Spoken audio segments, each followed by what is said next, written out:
Here's the live welcome. My name is Randall. This is the McClures. We react, review, we make fun of, we laugh at stuff over here. Of course, links are down in the description if you'd like to help support the bearded old man. We are trying to make a full-time go at this, so if you can send $1, great.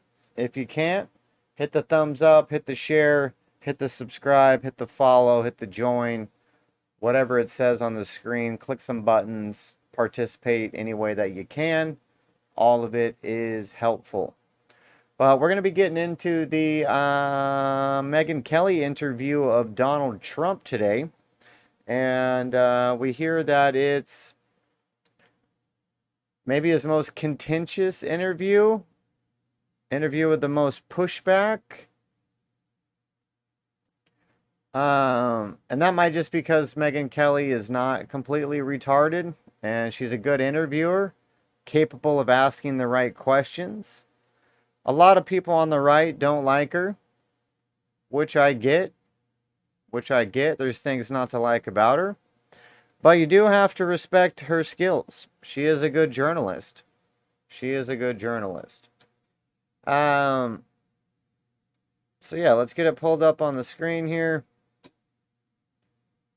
And let's see what these guys are talking about. She looks like she lost a lot of weight. She's super skinny. But let's get into this. I'll shut up. Let's get this ball rolling. Mr. President, thank you so much for doing this. Well, thank you. All right, so let's start with the impeachment news. Yesterday, House Speaker Kevin McCarthy said that the House is going to begin an impeachment inquiry into President Biden. I know you were supportive of it. Some people believe this could do for him with Democrats what the indictments did for you with Republicans, rally support around him. Do you think there's any risk of that? No. Look, he's a horrible president.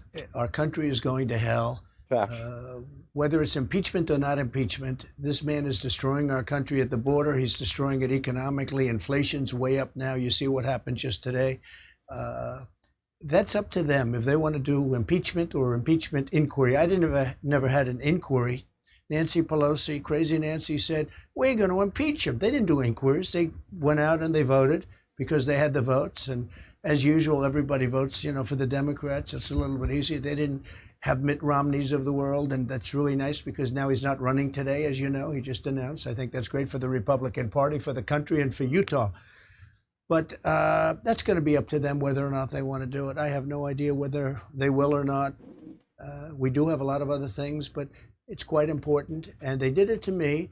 And had they not done it to me, I think, and nobody officially said this, but I think had they not done it to me, and I'm very popular in the region, they like me and I like them, the Republican Party, perhaps you wouldn't have it being done to them. And this is going to happen with indictments too. They have fake indictments, and I think you're going to see that as time goes by. You're going to see Republicans, when they're in power, doing it. And it's a shame when that happens. I'm not in favor of that, but that's what's going to happen because that's human nature. Would you do it if you became president again? Turn the indictment tables Well, on I the would Dems? think about it differently. I would have never even thought of doing it, but now you certainly have to think about it differently. It doesn't mean I do it because I think it's so bad for the country. Yesterday, President Putin of Russia used this as an example of what a rotten country we are, that they go after their political opponent. And other countries are doing that too. Other countries that don't like us are doing that. They're saying it's the biggest story. They love it because it makes us look very bad. It makes us look very bad. And they're fake indictments. There's Fannie Willis and all of these people. These are all fake indictments. And I don't know how much my polls have gone. I was doing well before this, but I don't know what impact it's had on my polls. But we're way up above the Republicans and we're way up on Biden. Well, let's talk about the allegations against the Bidens for a minute, because this was something you tried to raise when you ran against Biden in 2020. I watched you at that presidential debate try to raise these very issues that now the House is investigating. Right. Why do you think that didn't gain traction? Well, they hid the laptop laptop. When it's a Republican doing it and a Democrat. The press is fake news. I think I'm very proud of certain things. I've shown open borders, I've shown crime, I've shown a lot of things, but I've also shown that the press is fake. And if I say something, even if it's true, they don't want to talk about it. It's really what they don't talk about more than what they talk about. They don't talk about things. You know this better than anybody. I brought it up in the debate. Chris Wallace, who who tried awfully hard to be his father, but he hasn't got the talent. And what happened, Mike Wallace, who was great, who interviewed me actually in 60 Minutes. He actually gave me probably the only good interview he's ever done, meaning a nice interview. He liked me and I liked him. He was a tough cookie, but he was good and a total pro. But Chris will never be that. But at the debate, he was moderating, and I said, what about the mayor of Russia's wife? He's the mayor of Moscow's wife. Now, you have the mayor of Moscow, him, married to a woman. He passed away, left her a vast fortune from being the mayor, okay? I mean, this is a nice way to make money. And she gave $3.5 million to Biden. And I brought that up during the debate, and Chris Wallace said, this has nothing to do with anyone. Well, now it's the biggest subject. Everyone's talking about it. And now they go back to that debate, and that debate's getting a lot of look-see. Mm-hmm.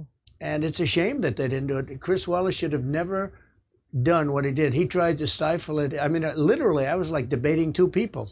I was actually debating 1 1/4. I would say Wallace would be 1 and Biden was 1/4. But he was just standing there. But I said, the mayor of Moscow's wife gave him $3.5 million. I want to find out why. What say you, Biden? You tried to raise and that. they wouldn't do that. You tried to raise China. You tried to raise the laptop. Not only did he bring it up during the debates publicly, so everybody had the info, the second impeachment, the Ukraine perfect phone call impeachment, was him asking Zelensky to look in to what's going on in his country, paying Biden a shit ton of money. Doing his job as president, looking out for the country and exposing potential traitors. And they impeached him for it. Can you believe it? I can. You got shut down. Everything. They didn't want to discuss it on social media, got banned on Twitter, the New York Post, all those stories. Let me shift gears and ask you, now that Joe Biden's in the office, there was just a poll out, 77% of Americans say that Joe Biden at age 80 is too old to be president. Are they right? No, not for the reason of old, because I have many friends that are in their 80s. I have friends, Bernie Marcus, that are in their 90s and they're sharp as a tack. I would say just about what they used to be. No, not old. He's incompetent. He's not too old. He's incompetent. And age is interesting because some people are very sharp and some people do lose it, but you lose it at 40 and 50 also. But no, he's not too old at all. He's grossly incompetent. You look at some of the great. You look at some of the great world leaders. They were in their 80s, and they did. I mean, Churchill. So many people. They were phenomenal in their 80s. You know, there's a great wisdom if you're not in a position like him. But if you go back 25 years, he wasn't the sharpest tack either. Ron DeSantis has come out to say that 80-year-olds should be 20 president. years ago too. That if you're the nominee, the GOP will lose age as a cudgel to use against Joe Biden. Does he have a fair point? Well, if he's the nominee, they'll lose because he's a lousy candidate. So I'd rather take on the age issue.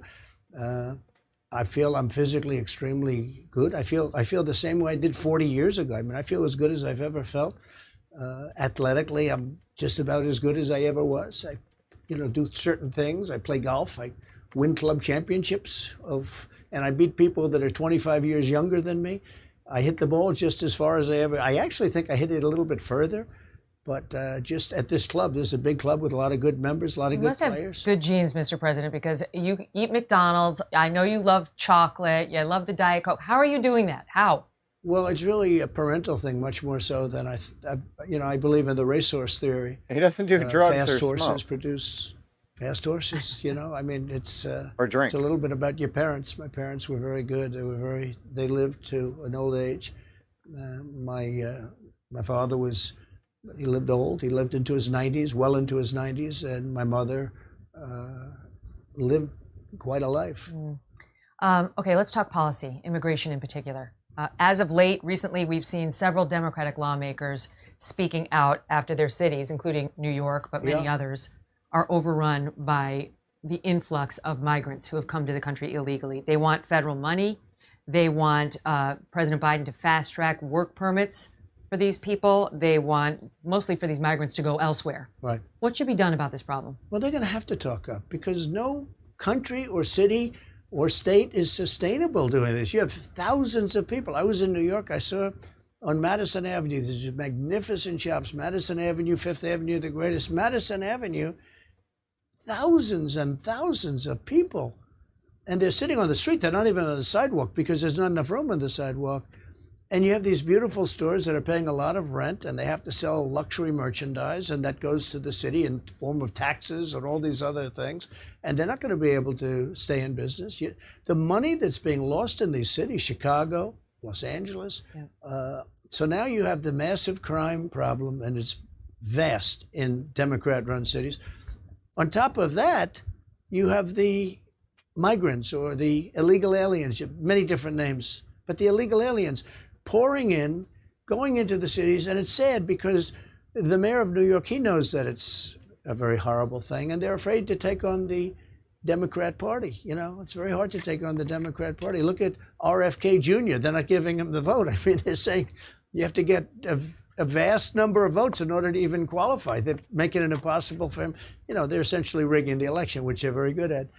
So that they are good at. How do you get them out of there? Like you take over as president. What are you going to do? Well, you're going to have to move them out. Look, this is not sustainable by this country. So I think the number will be at the end of the year 15 million people. It's not going to be 3 million, 2 million. I think it's going to be 15 million. But the truth is we have no idea because they're pouring in. Also, they come from prisons. They come from... Now just think about this. So supposedly there was already 11 million illegals in America. Supposedly. The number is probably more like 20 or 25. So if there's already 20 or 25 million illegals, and we're adding another 15 million since Biden, we're at 40 million people in this country taking up resources, jobs, space, oxygen that aren't supposed to be here. So I like when Trump says we need the largest deportation campaign in history. We got to round all these folks up. We got to send them the fuck out of here. We don't got room. We don't got rooms. We don't got jobs. We don't got schools. We don't got housing. We're not set up to grow that fast. Nobody is. Nobody can sustain that. It's not going to work. From insane asylums, they come from mental institutions, and there's vast numbers of terrorists. I saw just on one of the shows during the weekend that in 2019, that was me, we had no terrorists come in, no terrorists. They knew that they couldn't come in. We were very tough. Zero. It actually said zero, which is shocking because I'm sure a couple got in. And then I see over the last couple of years, it was large, hundreds and hundreds of terrorists coming in. But I noticed in 2019, it said zero. I don't know if I even believe it myself, but it showed you that we had a tough policy. And now it's hundreds and hundreds of terrorists are coming in. Thousands and thousands of prisoners and people from mental institutions are pouring into our country. And this is not sustainable. This is not sustainable. When you look at New York and you look at the streets and the people that can't even walk on the sidewalks, they're taking up the schools. We're going to educate people that don't speak a word of English. I mean, our students have enough problems, but they're giving them cell phones. You know the amazing thing? Everybody has a cell phone. I was watching yesterday, and there are hundreds of people sitting on the sidewalk, and these are illegal immigrants, and they all have cell phones. And I say, number one, how did they get the cell phone? Number two, you have to pay your bill, right? Who pays their bill? We But do. every one of them, they're all looking at the cell phone. They're making calls. They're on Biden And they phone. just came over the border illegally. Now, we had a very strong border. We had the strongest border in history. We had the lowest numbers, the best numbers in history. And it wasn't easy. We built 500 miles of wall. We were going to build another 200 miles. It was under construction. Would have been done in 3 weeks. And they stopped it. We had a rigged election, as you probably heard, and they stopped it. They stopped this from being built. Well, they could have had it done. They could have had it done in a period of 3 weeks, and they stopped it. But regardless, can I ask you about that though? Because that is one thing that your critics say would have helped keep some of these migrants out, a wall. Oh, So sure. whatever happened with that? Because Well, we built it. What Border Patrol says is we only added 46 miles. So you said you're going to do 1,000. No. Border Patrol doesn't say that. Who says that are Democrats when they drive. So, all right, he's going to break it down. But basically, this is a liberal talking point to try to prove Trump ineffective, that he only built 46 miles. And I think that might be accurate. There may only be 50 miles of wall that was in a place where there was nothing. So it was desert or whatever. And he built brand new wall. The other 450 miles of wall, they have like these big metal X's. They're like 3-4 feet tall, maybe. Big steel X's. And that was the wall. So it stopped cars, but it didn't stop people. Or there was some places where there was like some janky barbed wire, some shitty ass wall. So Trump tore all that stuff out and put up real wall. And the Democrats don't give him credit for any of that as building the wall. But if you go from a 4-foot high steel X thing that can keep out only cars to a 30-foot wall that's keeping out everything, you built a wall. Let me set up the numbers. You tell me why I'm wrong. Yeah, go ahead. In 16, you said there was going to be a border wall up across about 1,000 miles. Yeah.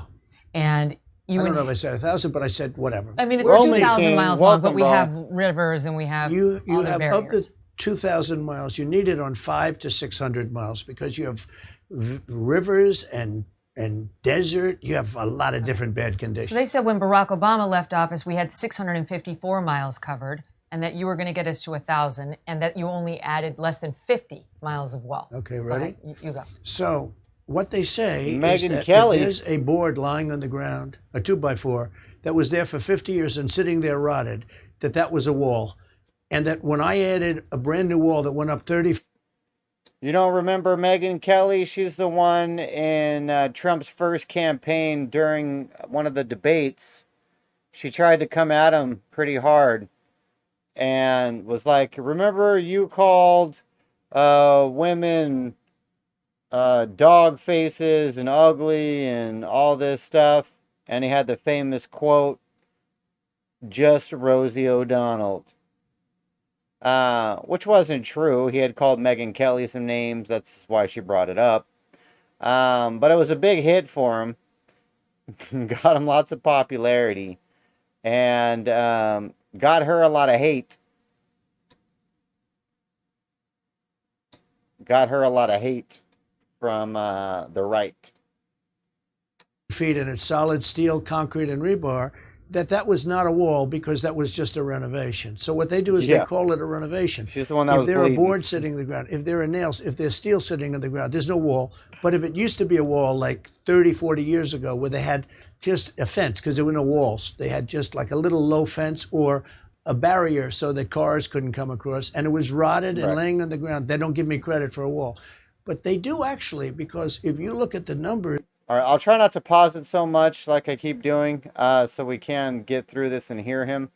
But what he's talking about on the wall, I live in Yuma, Arizona. My house is literally 2 miles from the border wall that he built. So it's really funny when Democrats like, he didn't build. I'm like, I can fucking see the goddamn thing. He built the damn wall.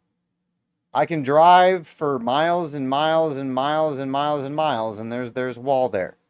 There are big holes in it and big gaps and stuff like that because, like he said at the beginning, he needed about 3 or 4 more weeks to finish up their initial plans.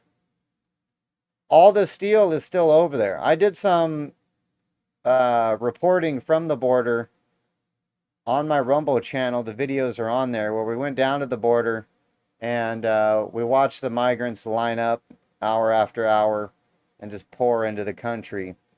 And where they're coming in is where the wall stops. So in those videos, you can see those X's that I'm talking about that used to be the old border wall versus the new border wall. You can see that in the video that I have. They say I built. But maybe I need to go back down there and do some more reporting. So let me know if you guys want some more live coverage from the border. Almost 500 miles of wall. I built almost 500. Some of that was wood laying on the ground that we took away, threw away, and we built a brand new wall. So what they're trying to say is that we built 50 or 60 miles of wall because there were 50 or 60 where there was never anything. But any wall that was there was decrepit, it was gone, it was rusted, it was rotted, it was laying on the ground, and we would actually just take it away. Then we built a really incredible new wall. The wall that was built to the specifications of the Border Patrol. I was going to do concrete plank, and they said you have to be able to see through. You have to, and they wanted steel, not concrete, and they wanted inside the steel concrete, and then they wanted rebar inside that. So it was a complicated thing, and it was built to the highest specification. I didn't want to build something that all of a sudden they say, it's no good, you can't see through it or something. Mm-hmm.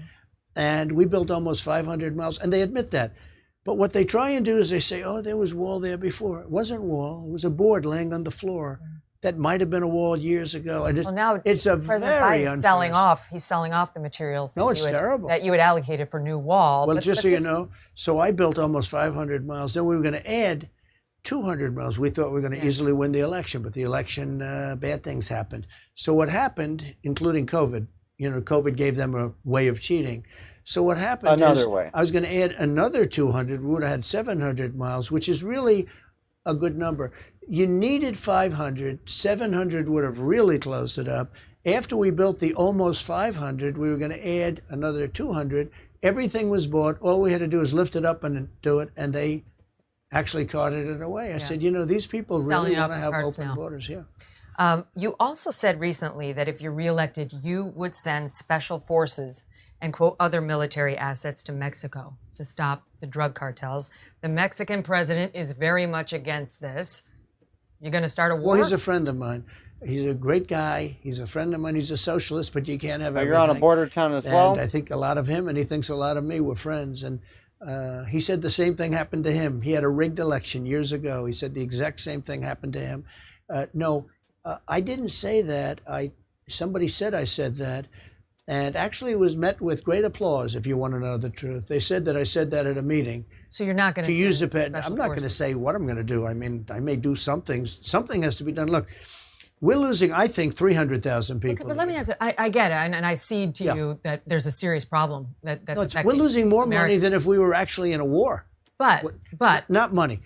A lot of the Republicans are saying they're going to do this. We're losing more lives. If we were in a war, we wouldn't be losing, because I believe the number is 300,000. But we can't have a war with Mexico. No, it's a war on cartels. Mexico's petrified of the cartels. The cartels are running Mexico. But yeah, Mexico's captured by the cartel. Across the southern border, you know better than I do that the but Mexican president, if he doesn't like it, we're in a war. I know, but I'm not too worried about that war. Mexico is sending their troops into our country in the form of illegal aliens that are killing people, in many cases, that are causing lots of disease and lots of... Yeah, Mexico is contributing to the invasion of America. We're past invasion. At this point, we are invaded. And now they're just taking over. The numbers are crazy. Like, I don't know what town you guys live in, but my town's like 150,000. We had 300,000 plus people in August. Double my entire town. Just in August. This isn't sustainable. We are going to lose the country. I think personally we need to stop all immigration. All visas, all B1 visas, B2, B3, D9, 12A, whatever the fuck you want to call them. We need to stop all immigration for like a good 20 years. Anybody that's gotten here in the last 10 years needs to be rounded up ASAP and kicked out. We need to not bring in anybody new. not bringing anybody new for about 20 years so we can try to assimilate the people that are here. What I don't understand is you obviously can't bring in that many people all at once and expect them to adapt American traditions or American way of life. They don't know how to live in a Western nation. They don't know the rules. They don't know how to take care of themselves. They don't know hygiene. Like, you can't do it. You're just going to have small villages of third world people. You're going to have little sections of America that are going to become third world countries with it's just not going to work. You need to assimilate these people. Keep up the great work and content. I appreciate that, BMC. It's a problems, you know, they're coming in. I had the medical barrier that Biden dropped. I had every barrier you could have. Even the judge said, "Are you sure you want to drop this? I don't think you should drop this. This is a terrible thing." The judge actually said that because Title 42. Yeah. Title 42. He said you can't drop this. He's telling them, but it expired 6 months later. He said, well, if it's expired, but you don't want a ruling. The judge didn't want to do it. He said, you're going to destroy our country if you do this. These people are destroying our country. And you know, it's amazing. You say, why? Somebody said the vote. I said, they don't need the votes. They cheat. So they don't really need the votes. And the votes would be in a long time from now. Okay. You know, they become citizens, but, you know, they'd use them anyway. But it's not that. They actually must want to destroy our country. We have millions of people coming through. We have people that are sick. We have people, massive numbers of people from jails. They're emptying out all the jails in South America. Now, they're emptying out all the jails all over the world now. Exactly. They're coming in from all over the world. This week we had 129 countries represented of people pouring into our border. Yep. 129 coming in from the north. Roman King hit it on the absolute head. Hit it on the head. Hit the nail right on the head, so to speak. Let me pull this up so you guys can see. So he says, yeah, that's what happened to us here in South Texas.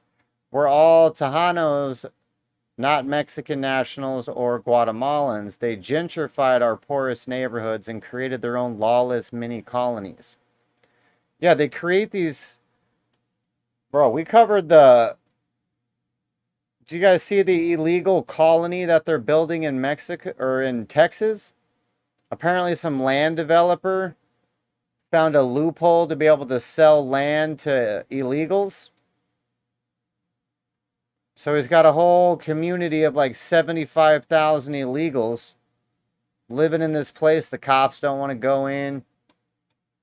I don't know how close to you that place is. I forget the name of it. We covered it on a previous live, but what's happening in this country is just crazy. Most people don't know you have that many countries. You actually have much more than that. Mm-hmm. But we had 129 countries represented where people are coming into our country. Some of these countries, we don't even have people that speak the language of those countries. We don't even know how to teach it. And then the kids end up in our classrooms and they don't speak English. That's right. That's right. It's a terrible situation. Let's talk about the kids. In birthright Megyn, they're destroying our country. Birthright citizenship is an issue that's a lot of people have raised as part of the problem. People come here, they have a baby just so they can stay. You've said that you will end it by executive order if put back in the White House, but putting aside the legal questions around whether that's possible. Some people say you can't do that. Some people say you can't. Some people say you can. But you made this promise back in 2016 and then you didn't do it once elected. And then as president, you kept saying you were going to sign an executive order on this and you didn't. So why should people believe you now? Because the lawyers didn't want me to do it, because the lawyers were saying you have to go through a whole big thing all over the country. You need votes of every state and everything else. I would do it. One thing I'll say, when I look at the way Biden had just signs these executive orders on student loans and on everything, knowing that you can't do it, knowing it's going to be overturned, I'd rather get it through Congress. And we were working to get something through Congress. So crazy. Somebody comes in, if they put 1 foot on our land, you have to take them. They have a baby. Congratulations, the baby becomes a citizen of this country. Then they have chain migration where the baby then brings in the whole family. The whole thing is crazy. So the lawyers wanted to go through, and the politicians wanted to go through and get this approved through Congress and actually go through the states. That's how bad it is. Birthright citizenship, a lot of people say you have to go through states. And I'm not taking an opinion because I don't want this. I don't want them using this in court. I happen to disagree with them. And I would have done it. I was getting ready to do it, and then COVID came in, and we had bigger problems. But now you say you will sign an executive order. I'm going to do it. I will do an executive order, yeah, 100%. Let's talk about COVID. For years, you've been saying that the reason you didn't fire Anthony Fauci was because he'd been there for a long time, that you would have taken heat, that it would have created a firestorm, quoting your words. Then for the first time in May... I also said I didn't listen to him too much. I'm getting there. But then in May, you started saying, well, he's a civil servant, so I couldn't technically. The truth is, though, not only did you not fire Fauci, who is loathed by many millions of Republicans in particular, but also some Democrats. By the way... You made him a star. You made him a star. This is the criticism of you, that you made him the face of the White House coronavirus task You think so? force, that he was out at every presser, that he was running herd for the administration on COVID, and that you actually gave him a presidential commendation before you left office. Wouldn't you like a do-over on that? I don't know who gave him the commendation. I really don't know who gave him the commendation. Presidential commendation. One went out to Mark Somebody Milley, probably handed him a commendation. But let me just tell you about Fauci. Fauci was very important in the Biden administration, much less important. If you know, he didn't want to stop China. He wanted to let everyone come in from China. I stopped it. I overrode it. I overrode many of the things he did. He was much less important to me. Now, with that all being said, he's been there for years. He was respected. He lost a lot of the respect because of COVID, but he was respected.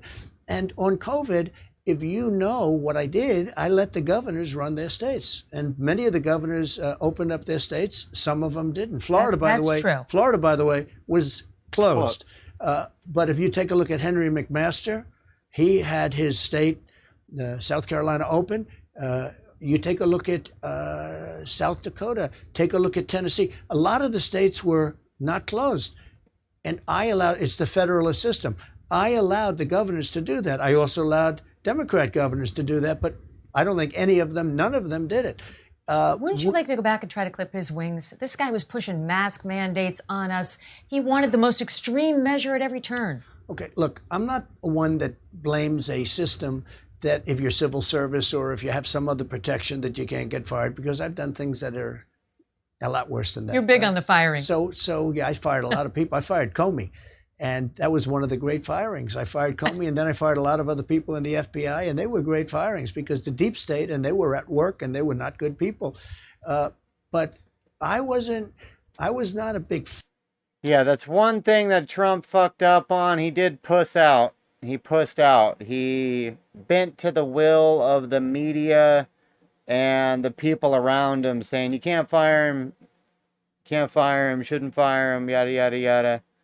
That's one big mistake that Trump made during his last campaign, is he didn't have the right people around him, surrounded himself with too many rhinos, giving him shitty advice. I think he's learned from that, though. I definitely think he's learned from that. He's going to be able to go ham next time.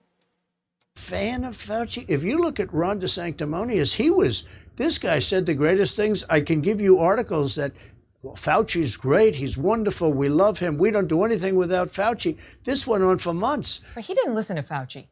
He did 100%. Of course he did. He shut down Florida for a month. He shut down Florida. For a month. Oh, he shut it down for a lot longer. He shut down the beaches. He shut down the roads. He shut down a hospital. He was shutting down everything. He also had long lines of people getting the jab, as he called it. Let's all go get the jab. The guy tried to change history in Florida. Now, eventually Florida was open, but a lot of these other governors didn't shut down at all. South Dakota didn't shut down. McMaster, South Carolina, didn't shut down. Tennessee, there are states that didn't shut down at all. They probably did the best job. But Ron DeSantis was under a lot of pressure, especially given the population, the age of a lot of Florida's citizens. I'm not trying to blame anybody, but he should say, I closed it down. Eventually we opened it, but I closed it down. But I gave him the right to keep it open. If he wanted to, I let the governors make the determination as to whether or not to close it down. But let me ask you this, because this is the number one question I ask my audience. What would you like me to ask President Trump? These are your fans. Okay. This is the number one question they wanted me to ask you. That you shut the country down for 6 weeks in spring of 2020. Operation Warp Speed. Excuse me. Rushed through. I didn't really. Let me ask that question. Megyn, this is my audience's question. I got to get it out. But I let the governors shut down. Some did and some didn't. Okay. Some didn't shut down at all. Operation Warp Speed, though. Yeah. That was on the vaccines. They were rushed through. They have helped, but also hurt a lot of people. And your White House actually supported mask mandates. So wouldn't you like a do-over on any of that? Look, when this came in, nobody knew what the hell it was. It sounded like an ancient, pandemic. You thought that was from 200 years ago or from 1917. We never thought you'd have a pandemic. Nobody had any idea. We got word that bad things were happening in China right around the Wuhan clinic. And I was the one that said it was in the Wuhan clinic. Mm-hmm. And, I stuck with it, and it was absolutely. It came out of the Wuhan clinic. But you take a look, and what we did was, this was brand new. Nobody knew what the hell it was. There's dust. Somebody said there's dust coming in from China, and it's killing people in Italy, and it's killing people in France, and it's going to kill people here.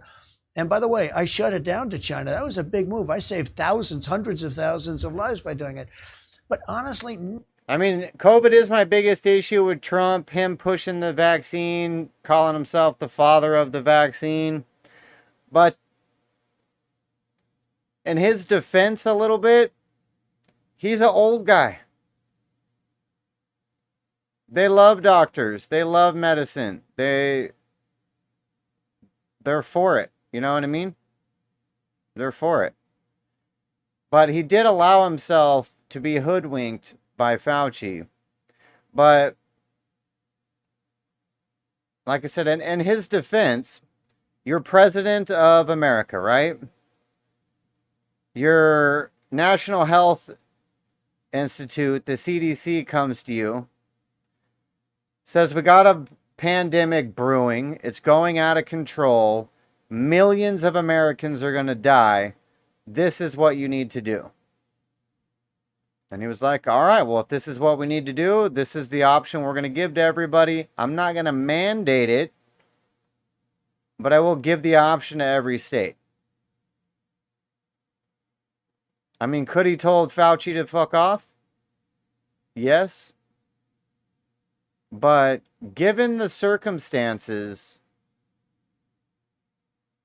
like the mental foresight you would need to have to definitively declare it's bullshit from the jump is not realistic to think. So you have to put yourself back in that place and time when they were scaring everybody that we were all going to die unless we all chipped in to save the old people. So I do give him a little bit of credit. He hasn't come out hard enough against it yet, though. So that's my issue now. And I get it. He's got pride. He doesn't want to admit mistakes. So he's justifying it. But I think it would go a long way if he came out and said, look, we didn't know what was happening. This is basically what he's saying now. We didn't know what was going on. I went based on the information I had. If I knew now what I knew then, it would have been different. But I don't think he's ever going to admit to making a mistake.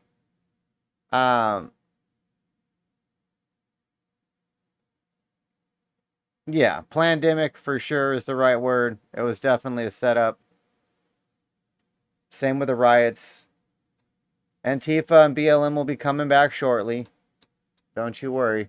They'll start brewing up again.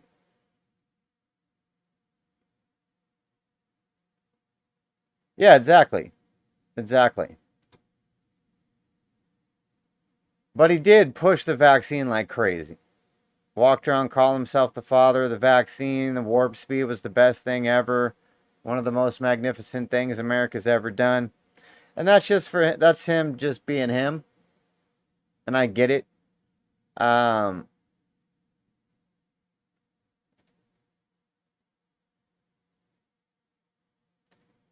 mean, they're already trying to take him out.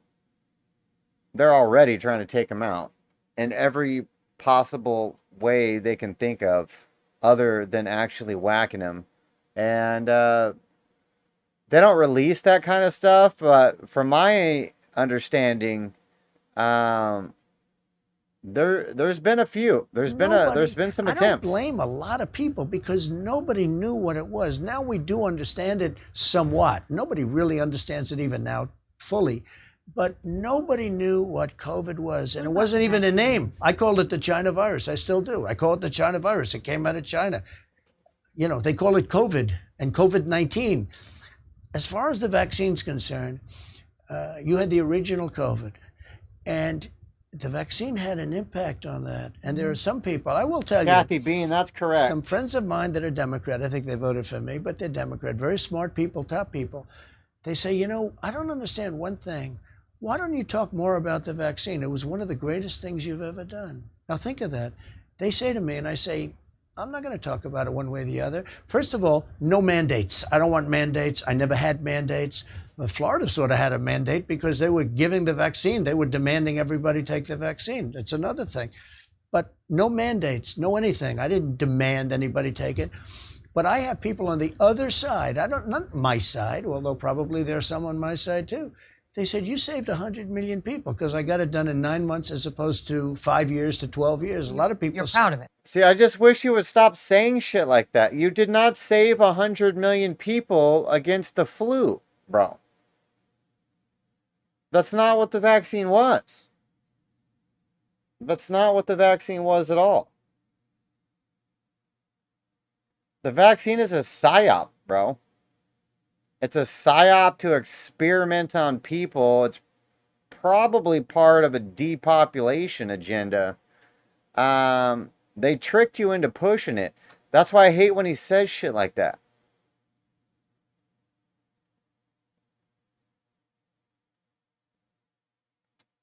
Roman King says, I would have done the same thing in his shoes, except I would have shut down all the flights and had explosions of COVID cases like China. They hadn't shut down flights till way after the fact. I think Operation Warp, and then Dance Master says Operation Warp Speed was intended to help people, but then Big Pharma and Biotech, Pfizer's real name, Moderna, J&J, and AstraZeneca. Yes. And then now now Pfizer has bought the company that treats the symptoms from the jab. So they give you the jab paid for by you.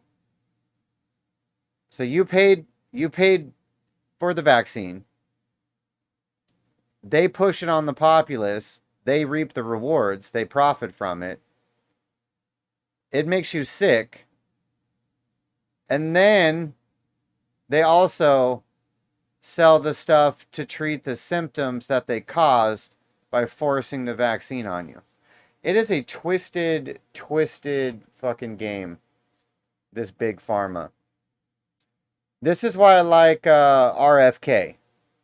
I mean, he's still a dumbass Democrat. He has all kinds of retarded ideas.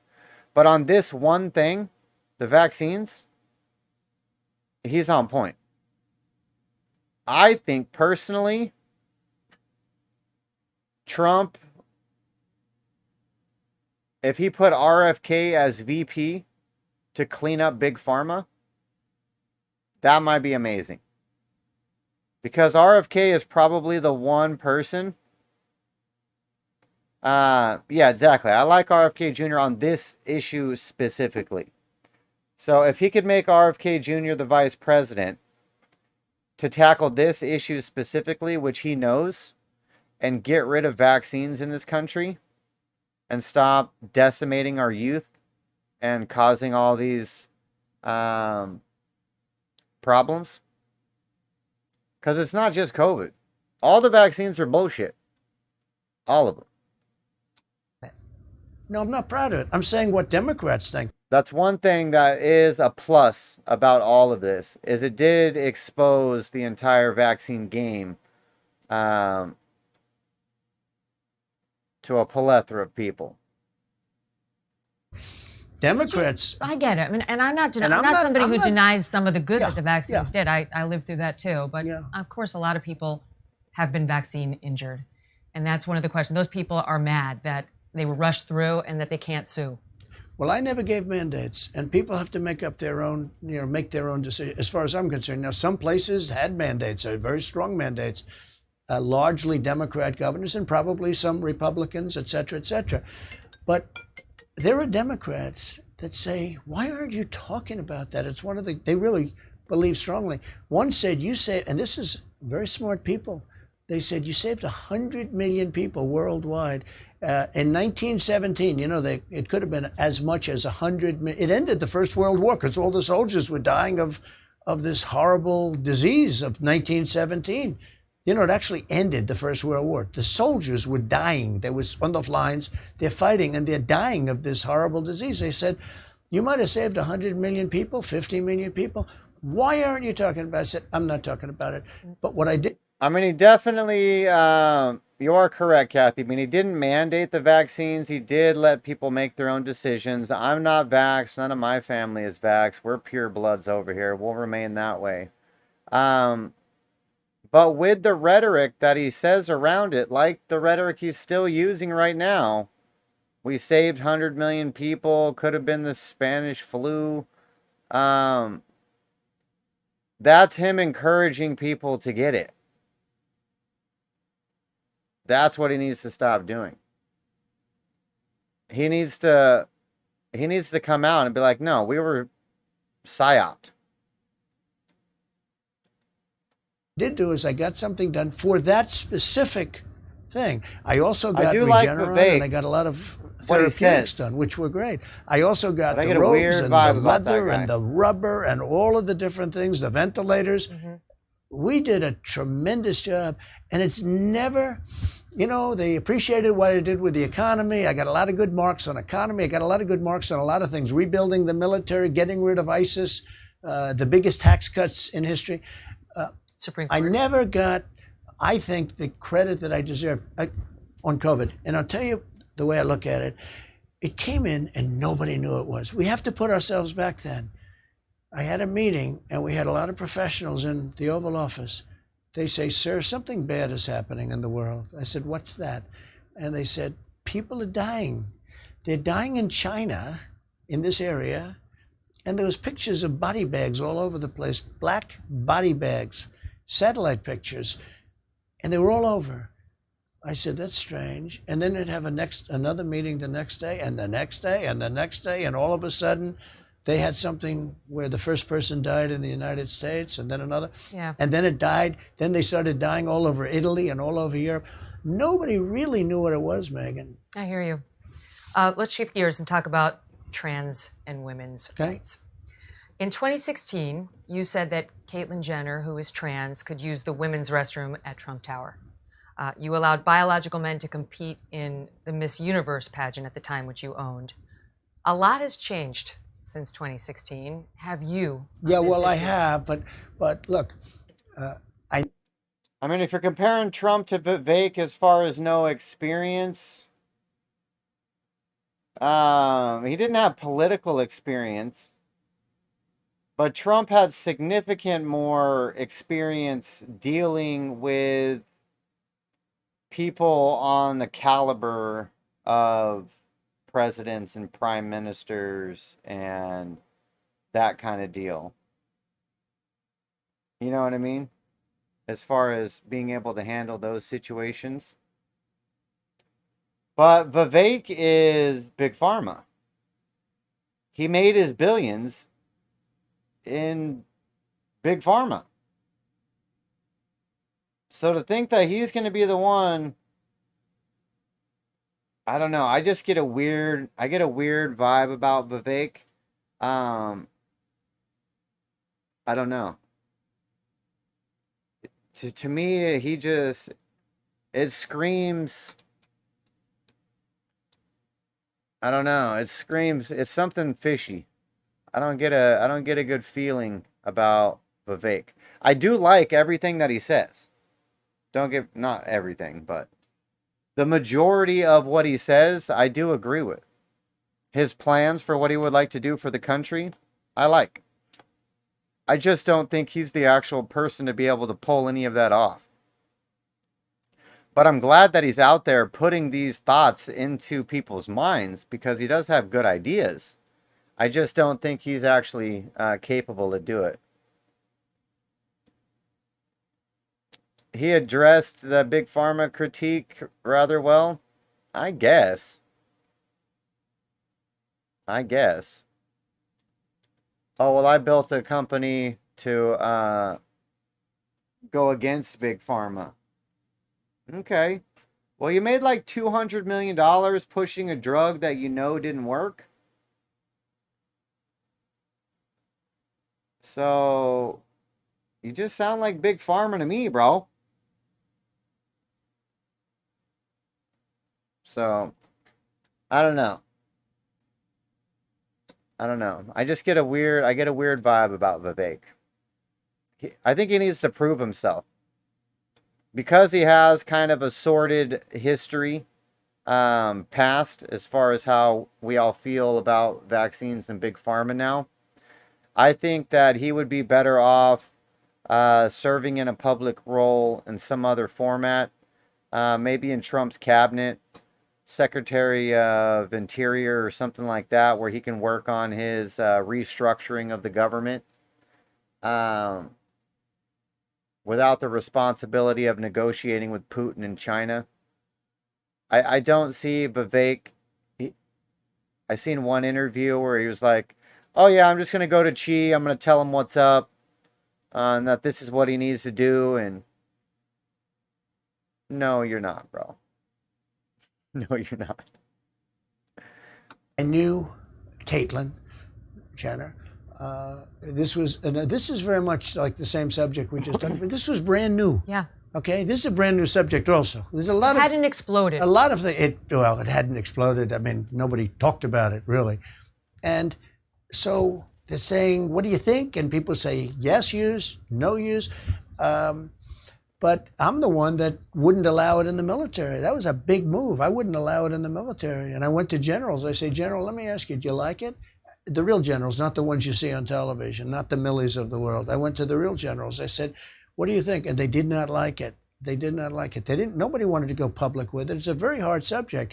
I ended it in the military. Now, since this character got in, he's allowed it in the military. You know, part of the problem is you'd have to take massive amounts of drugs. In the military, you're not allowed to take drugs.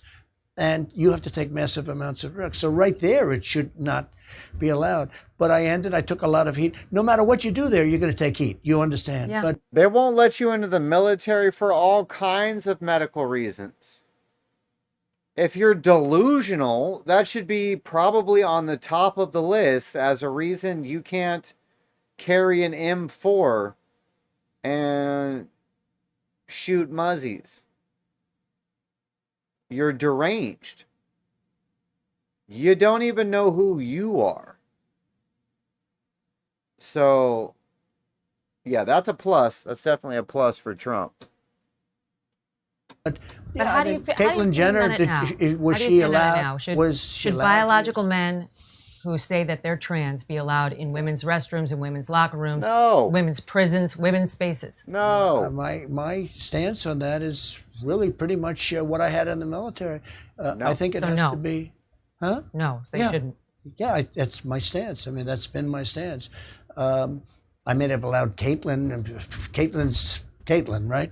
I am the who. I knew and Caitlyn who was are Bruce. you? I knew Bruce, and Bruce was a great athlete and a very handsome person, a very handsome guy. And all of a sudden, Bruce is Caitlyn. I said, "What's this all about?" This was a brand new subject too, just like we talk about, the pandemic. What that is about is any man that goes into that family gets demolished and destroyed. There's something, I think, evil and sadistic about the Kardashian family. For sure. Was a subject that nobody knew anything about. Nobody knew anything about it. It was all early. You make a decision, and you make the decision very strongly. No, I get it. Look, I myself have changed a lot on this issue since 2016. I'm just trying to figure out whether you have, in fact, reversed on it. I don't think I've changed. I think I've just, at the beginning, it was such a small subject. Nobody really thought about it. But then with time, you change. Where I probably took the hardest line was on the military. Yeah, that's true. Well, what about the children? That's become an issue now. Should children be provided with access to puberty blockers and cross-sex hormones when they're minors? Yeah, I'm so against it. First of all, many of them, I heard like 62%, the first time when they grow up, when they're older, that. they're saying, who did this to me? Why did you do this to me? Second of all, the parents have to make the decision. They're trying to give it to school boards and schools and things to make a decision. It's unbelievable to think, I talk about mutilation sometimes in my speeches. We will stop the mutilation of children. And then I'll stop and I'll say to the people in the audience, I'll say, can you imagine that I'm talking about we're going to stop mutilation of children? Yeah. But that's what it is. It's the mutilation of children. And we will stop the mutilation of children. 10 years ago, nobody would ever think of it. I am telling people, because I guess I'm a politician, whether I like it or not. As a politician, as somebody that represents a lot of people, I'm telling people that we're going to stop the mutilation of children. Who would have to say a thing like that? You'd think it would be automatic. Crazy. Would you be in favor of a ban then on puberty blockers and cross-sex hormones for minors? I think yes. I would. Let's go. Can a man become a woman? No. No. In my opinion, no. You have a man, you have a woman. I think part of it is birth. Can the man give birth? No. Although they'll come up with some answer to that also someday. I heard just the other day they have a way that now the man can give birth. No, I would say I'll continue my stance on that. Okay, let's talk a little bit about the criminal cases. You stood on that. In particular, I'm interested in the obstruction case. Some argue that, criminal or not, you behaved irresponsibly with our national security documents. For example, we've all now heard the audio tape of you, post-presidency, showing third parties some sort of document that you're describing as secret. Allegedly, it was a Department of Defense Mark Milley plan to attack Iran. Now, this was at a meeting right here at Bedminster, where we are now. You later told Bret Baier in an interview that you had no document that day, only newspapers and magazines. But we hear you on the tape. We hear you saying, quote, look, this was him. This was the Defense Department and him. It's highly confidential. This is secret. This was done by the military and given to me. As president, I could have declassified it. Now I can't. This is still a secret. Now, why would you describe a newspaper article as highly confidential and still a secret, saying as president you could have declassified it, but now you can't? Let me just tell you something. Number one, I did nothing wrong because I come under the Presidential Records Act. The fascists who are going after me, and they're not going after Biden, even though he has about 10 times more documents, maybe more than that. He has documents going back 40 years or 50 years. We did nothing wrong. I come under the Presidential Records Act. I'm allowed to have these documents. Yep. This was done in 1978, and this was done for exactly this reason. I'm allowed to have these documents. The other side didn't even mention that. They don't even mention the words Presidential Records Act. The Presidential Records Act is very important. Bill Clinton took out in his Sox, it's called the Sox case, I'm familiar, where a very respected judge, very liberal judge, but a very respected judge, ruled in favor of Bill Clinton that he was allowed to take these very important documents, conversations with world leaders, took it out in his socks, and they found them in his sock drawer, and they call it the Sox case. Other people, too. We come under the Presidential Records Act. Now, who doesn't is Mike Pence doesn't, because he was a vice president, and he has a much higher standard. Joe Biden doesn't, because he was a vice president at the time and he was a senator. He's got thousands of documents as a senator. And even I watched a couple of Democrat senators say very strongly, there's no way he took that out from the SCIF. He's got documents, and he's fighting them like crazy. I come under the Presidential Records Act. It's a very simple thing. Number one, it's civil. It's not criminal at all. True. These fascists and these Marxists and these people that are dealing, and they leak, and they're disgusting people. They're horrible for the country. We have a deranged guy named Jack Smith who's been overturned at the Supreme Court a number of times. And he gets overturned. You know why he gets overturned? Because he goes too far. They don't even mention the Presidential Records Act. This is all about the Presidential Records Act. I'm allowed to have these documents. I'm allowed to take these documents, classified or not classified. And frankly, when I have them, they become unclassified. People think you have to go through a ritual. You don't. At least in my opinion, you don't. But it's even beyond that, because the Presidential Records Act allows you to do, as president, only as president. Now, the other people that we talk about, including Biden, he wasn't president. So what he did is a different standard. And he should have real problems. They really should be talking about that, not about me. I did absolutely nothing wrong. Okay, but let's get to my question. Why would you be holding up a newspaper saying this is still secret? I'd have to look at it. I could declassify it if I were president. I would have to look at it. But that's what you told Bret Baier. You told Bret Baier that was a newspaper. I could have declassified. No, I also told Bret Baier, as I remember, I don't know, it was a long time interview. Will you tell me what were you waving around in that meeting? I also told Bret Baier that it wasn't a classified document. What were you waving around in that meeting? Because it certainly sounds like it was an attack. I'm not going to talk to you about that because that's already been, I think, very substantiated, and there's no problem with it. It hasn't been substantiated. Jack Smith says Megyn, it was let the me just attack tell you. plan. Let me and just you told Bret Baier. Let me tell you. Here we go again. I'm covered by the Presidential Records Act. I'm allowed to do what I want to do. I'm allowed to have documents. Yeah, he's like, basically, they're trying to throw me under the bus and use this as a cudgel, so I can't answer the question directly because this is going to go directly to the court case. But what I can tell you is regardless what I was waving around, I was allowed to do it. That's kind of what he's saying. Presidential Records Act gives him the ability to declassify whatever the fuck he wants, whenever the fuck he wants, by just having it. He could literally publish it all in the newspaper. Which he should do. Which he should do. The Presidential Records Act is civil, not criminal. That's true. In any way, it's civil. True. And I'm covered by it 100%. Can I ask you what you mean by that? And this shouldn't even be a case.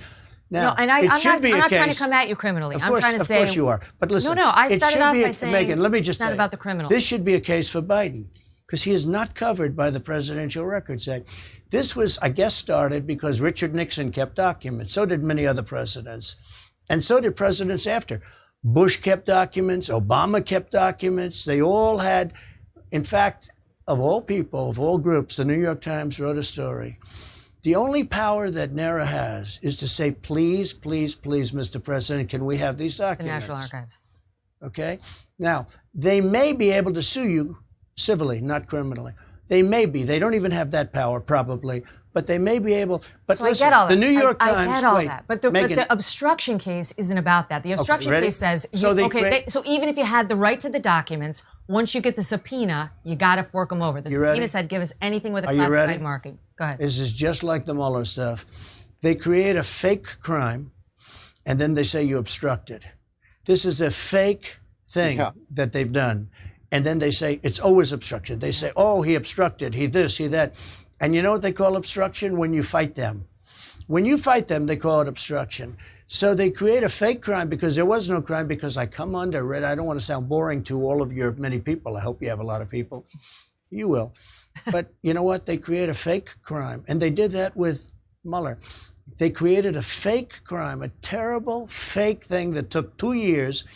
And then they said, all right, that's fake, but he obstructed. That's what they do here. They have a fake crime, and I didn't obstruct anything. Okay, next. Well, that was my question, that, even if I think they're accusing me of a fake crime, if I get a subpoena, I have to comply. I used to practice law for 10 years. You got to comply. You got to fork over the documents and then fight. I have been complied with everything. I have given more documents, and they came in, they raided Mar-a-Lago, probably illegally, okay? Mm-hmm. And we'll find that out. They took documents that they weren't even allowed to do. But they took documents. They took everything. They found documents I have, with and classified I would have markings. given it to them. You know what? We had a meeting. I said, "What do you want?" And instead of doing that, because they're doing this for political reasons, she keeps mentioning that they had classified marking. Who gives a shit? He's already explained to you, because of the Presidential Records Act, if he says they're declassified, they're declassified. I don't give a fuck what marks are on it. If he took them home, they are declassified. Period. Doesn't matter what markings are on them. Doesn't matter if they were classified at some point. Doesn't matter. Presidential Records Act gives him total authority. It's a hit job. It's a hit job. The reason they're doing this is for election interference. But let me just say, I don't dispute that, frankly. But the question is simply, your lawyers signed a certification saying they turned over everything that was responsive. Then when the FBI raided Mar-a-Lago, they found documents that were responsive that had not been produced, marked classified. I don't know what the timing is. Again, I'd have to check That's the time. it. I don't know. I just don't know the timing. All I know is I'm allowed to have those documents. But once you get a subpoena, you have to turn them over. I know this. I don't even know that because I have the right to have those documents. So I don't really know that. These are Democrat fascists that are there to interfere with an election. And frankly, you can't say that they obstructed when they create a fake crime. So ready? In Russia, it was a fake crime. At the end, they said, oh, well, that's not working. But he obstructed because he fought us. So they create a fake crime illegally. By the way, illegally. The dossier was fake. Everything was fake. Yeah. And then they say, I fought them and I obstructed. This is the same thing. They have a fake crime. There is no crime. In fact, it's civil. It's not criminal. That's true. And so they're saying that's why they say Espionage Act to make it criminal. Oh, they make it Espionage Act like it's something we'll be here all day like if we get the into Spanish Armada is going to raid us. And look, the Espionage Act of 1917 has no impact on this. I am covered 100%. I got it. There's a dispute about that, about whether presidential. Just so my audience knows. I don't think there's any dispute that I'm covered under the Presidential Records Act. Well, you're covered, but it's not clear that it allowed you to take all those documents. You can't say it says what it says. You're allowed. And do you believe that every CIA document that came to you as president was automatically yours to keep, no matter what? Yes. I'm not going to answer that question so because that's the dispute. No. Because I think it's clear in the document. The Presidential Records Act was a very complex thing that took a long time to do, having to do more with Richard Nixon because he kept everything.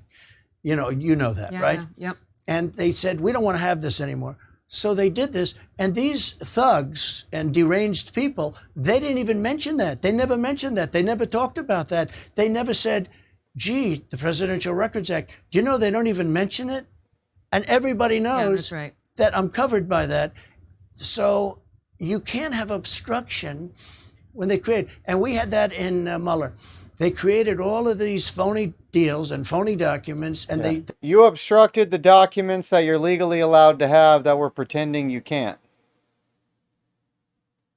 That's not obstruction. That's stopping the bullshit. But shout out everybody new tapping in on Rumble and other platforms that we don't care about because Rumble is the best. We appreciate you. Make sure you smash that thumbs up for me. I would appreciate it. If you want to help out the old man, send a dono, join, like, follow, share, all that good stuff. All of it helps. All of it helps. The dossier, the fake dossier. And after it was created, it was all created. Then it was shown to be phony, and I won. But then they say, oh, it was phony. We did things illegally. But he obstructed. He obstructed because he hid this or he said something or he fought us. He fought us. No, Megyn, I did absolutely nothing wrong. And I wouldn't even be talking to you if I thought I did. What's crazy is you're really accused of keeping documents and not turning them over when you were allegedly required to, but you're not accused of destroying any documents. No, I didn't do that. Hillary or giving Clinton, them, or giving them to Hillary anybody. Clinton destroyed documents while under subpoena, and Nobody wasn't even cares. charged. Never mind, didn't face 4 criminal trials. That's right. Does it make you angry? Yeah. When I saw the mugshot, I said, he's angry, and I get it. Yeah. No, it makes me angry. So Hillary Clinton got a subpoena from Congress, which is your highest style subpoena. That's the ultimate subpoena. After she got the subpoena, not before, she didn't do it before, and oh, gee, I didn't know. That's right. She got a subpoena. After she got a subpoena, she burned and acid washed 33,000 emails. Okay? And nothing happened to her. And literally took hammers happened to to cell phones. And Comey got up and he said, here's what she did. And he went through all these crimes. And he said, but no reasonable prosecutor would ever prosecute her. Well, I did nothing. I did nothing wrong. And they prosecuted me. She burned and literally acid washed, bleach bit, they call it. Very expensive process. Nobody does it because it's so expensive. Then she took her phones and they knocked the hell out of them with hammers. You know that, right? Mm-hmm. She took her telephones and they're knocking, and nothing happened. Yeah, there's a double standard in this country, and the people aren't standing for it. Yeah. People get it.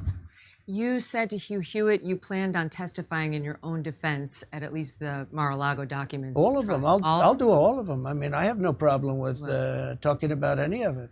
Question on the legal expenses. Reportedly, your PACs have spent $40 million so far defending all these cases. Yeah.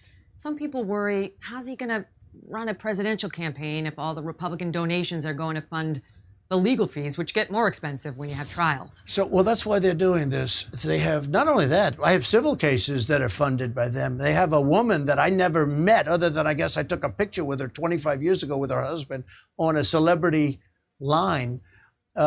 A woman that I never met, and she sued me. She wrote a book. E. Jean Carroll. That I took her into Bergdorf Goodman into a room and did bad things to her. I said, where the hell did this come? I have no idea who this woman is. She got a little picture of herself and her husband standing on a big celebrity line, shaking my hand, like from 25 years ago. She didn't know the date. She didn't know the location. She didn't know anything. She didn't know anything. An unbelievably hostile judge to me. In fact, she did an interview with Anderson Cooper. When you watch that interview, I'm a totally innocent man. But that case is financed, and you probably haven't heard this, by the Democrat Party and Democrats. She was recruited by some Democrats to bring. She was recruited by Democrats, that case. And it's such a violation of the law. It's such a horrible thing. I have other cases, civil cases. Wait a minute. That's one thing you have to give the Democrats credit for.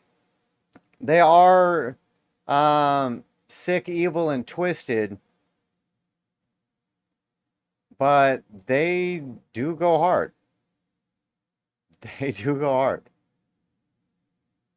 And they're willing to break rules, and yeah, they go hard.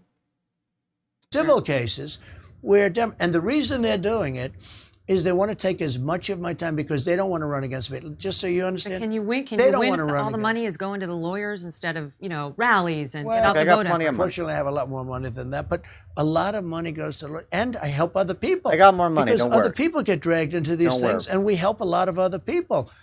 These people would be destroyed if we didn't help them. We have to help them. What about the people who are saying, well, I'm just going to give Ron DeSantis needs to get this, or Tim Scott should win because then the money I donate will go toward. Well, I will say this.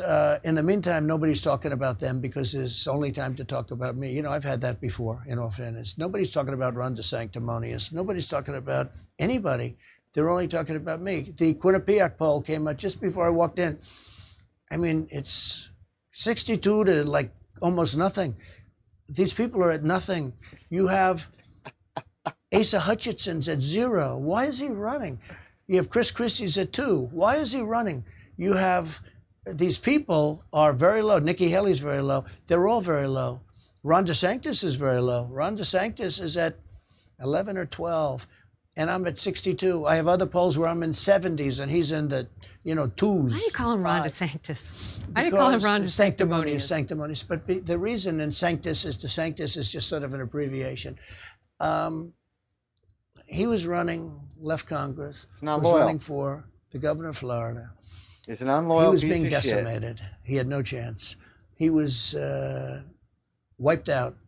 And he came to see me. I didn't know him very much at all, but what I did know is that he was on television along with 150 other congressmen, Republicans, that talked about impeachment hoax number 1, impeachment hoax number 2, and they'd say I was innocent. And they turned out to be right. By the way, those two, that phone call was perfect. My Georgia phone call is even more perfect. But the phone call was perfect with all the stuff. You once asked me a question, what about the phone call? It turned out not only was it perfect, all of the stuff that's happening now shows that Donald Trump was right on that phone call when I spoke to the president of Ukraine. Anyway, Ron DeSanctimonious comes in and he said, could you endorse me? Because I think I could win. I said, Ron, you're so far behind. You don't have a chance. You're dead. He said, but I didn't know. It was running against the man who was the Secretary of Agriculture. I think his name, Adam Putnam. And he was up by 30 or 40 points. It was over. It was over. He said, if you endorse me, you're so popular in Florida, if you endorse me, I will win, I believe. I say, you know, I think if we brought back Abraham Lincoln and George Washington, I don't know if it's going to help, but let's give it a shot, okay? Because I didn't know Adam Putnam. In retrospect, perhaps I would have endorsed him instead because I wouldn't have had to do much endorsing because he had already, it was won. The thing was over. He was already measuring the carpets. So what happened is I endorsed him and he became a rocket ship. And he ended up winning a primary very shortly thereafter by a lot, by a landslide. Adam Putnam, it was like a bomb went off. Wait. And then he said, I'm not going to win against Pullum because he was, if you remember, he turned out to be a crackhead. I don't know. I think he does a pretty decent job. He was a very popular person, running, good-looking guy, running African-American, running for governor on the Democrat side, along Stacey Abrams. He and Stacey Abrams were the two hot politicians in the Democrat Party. So polls were looking bad for Ron. I said, you know what, Ron, we'll do 2 or 3 rallies. We'll do big, beautiful Trump rallies for you. I'm going to get you in. And I did, I guess, a couple, maybe 3. Big, beautiful rallies. I said, you're going to win. He said, I don't think so. I said, you're going to win. I'm telling you, you're going to win. And he won, okay? And then 4 years later, they said, would you run against the president? He said, I have no comment. I said, he said he had no comment. That means to me he's running. So I started hitting him very hard. Some people said, sir, he's a Republican. You shouldn't hit him. I said, don't care. We're gonna hit him very hard. Competition is competition. Because he's very disloyal. So when I say sanctimonious, that's what I mean. He's a very terrible thing I think he did. I'm a loyalist. I'm a loyal person. Here's another thing. A lot of the consultants, these great genius consultants, you pay them all this money, they don't know anything. They said, don't bring it up, sir, that he was disloyal, because the people don't care if he was loyal to you or not. I said, I think they do. I was right. So I've driven him down to almost nothing. I don't even think he's going to be in second place much longer. But second place is like 60 points below me, 60 points. The poll that just came out, in fact, the commentators were saying, this is crazy. Yeah. This isn't even a race. No, you're way ahead on the Republican primary contest. No. Stacey Abrams is that fat, greasy bitch who still thinks she's the governor of Georgia, even though she didn't even get close to winning. Didn't even get close to winning. And that crazy fat bitch still thinks that she's the governor. Delusional. Nobody's ever seen before. Let's talk about the actual general election, though, for a second, because this is the second. I'm way ahead of Biden, also, by the way. This is the second most requested by the way that my audience had for you. Smacking Biden. Everyone knows you think 2020 was rigged. Yes. How are you going to unrig it in 2024? I get that question a lot too. Look, they use COVID to cheat. Right. They cheat anyway, because how can you win elections? Open borders, high taxes, high interest rates, no voter ID. I mean, everything they do is like April Fool's Day. It's the opposite, okay? They have horrible policy. They're only good at cheating on elections. You want to know the truth. And I get the question too. We have unbelievable people, and we're going to be fighting like hell. Because if I don't win the election, meaning this philosophy, this thought, but if I don't win the election, I think our country is finished. I think it's the most important election we've ever had. If I don't win this election, like you talk to me about all of the different prosecutions, these are He's not going to say it because he's running for president and he can't really dive into the conspiracy theory lingo.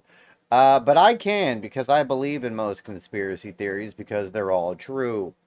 Um, the deep state, who groomed Obama to be president since he was a child, was the initiation of their plan to take over control of the globe. I believe this. If you don't, that's on you. This is what I believe. It was supposed to be him. Slow and methodical destruction of the country. You know, like cooking frogs' legs. Frogs in the pot. They're happy. Water's nice and cool. So Obama was slow roasting us. And Hillary Clinton was supposed to come in, continue the Obama agenda, and put their plan in place. Trump came out of nowhere and threw the biggest monkey wrench into their plans they could have never foreseen. And everybody's like, well, why didn't they just cheat in 2016? They did. They cheated like crazy in 2016. But Trump pulled so many voters out of the woodwork to vote for the first time.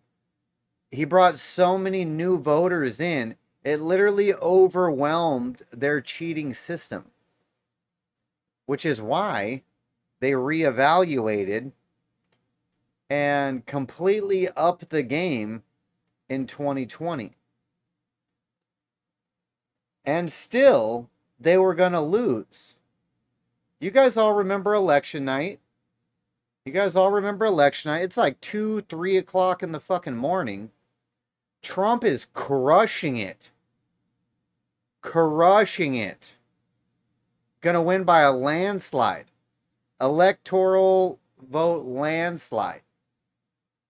All of a sudden, for the first time in history,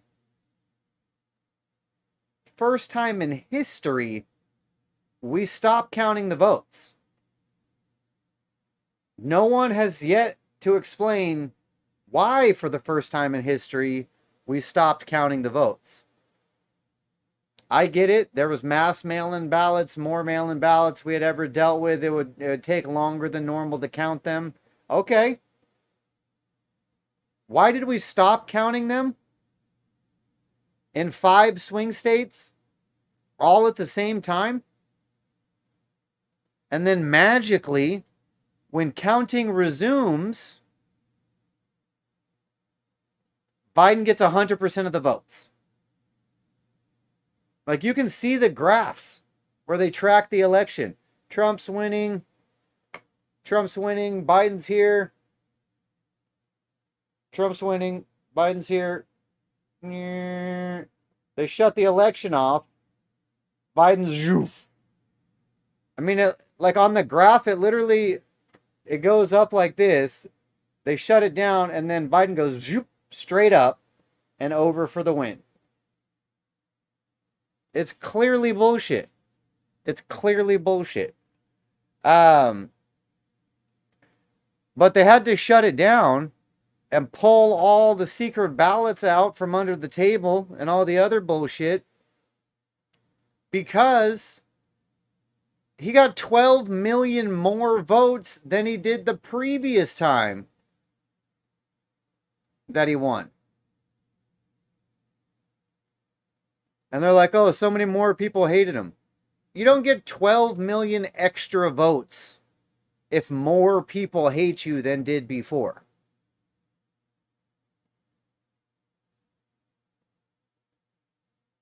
It's crazy. All right, that's my rant. These aren't prosecutions. These aren't indictments. These are Biden indictments. These are different. This isn't God coming down from high and indicting you for. This is crooked Joe Biden. He's crooked as a $3 bill. Used to say $2 bill, but we have a few of them around. He's a crooked guy. He's a crooked politician. And he said, indict my political opponent.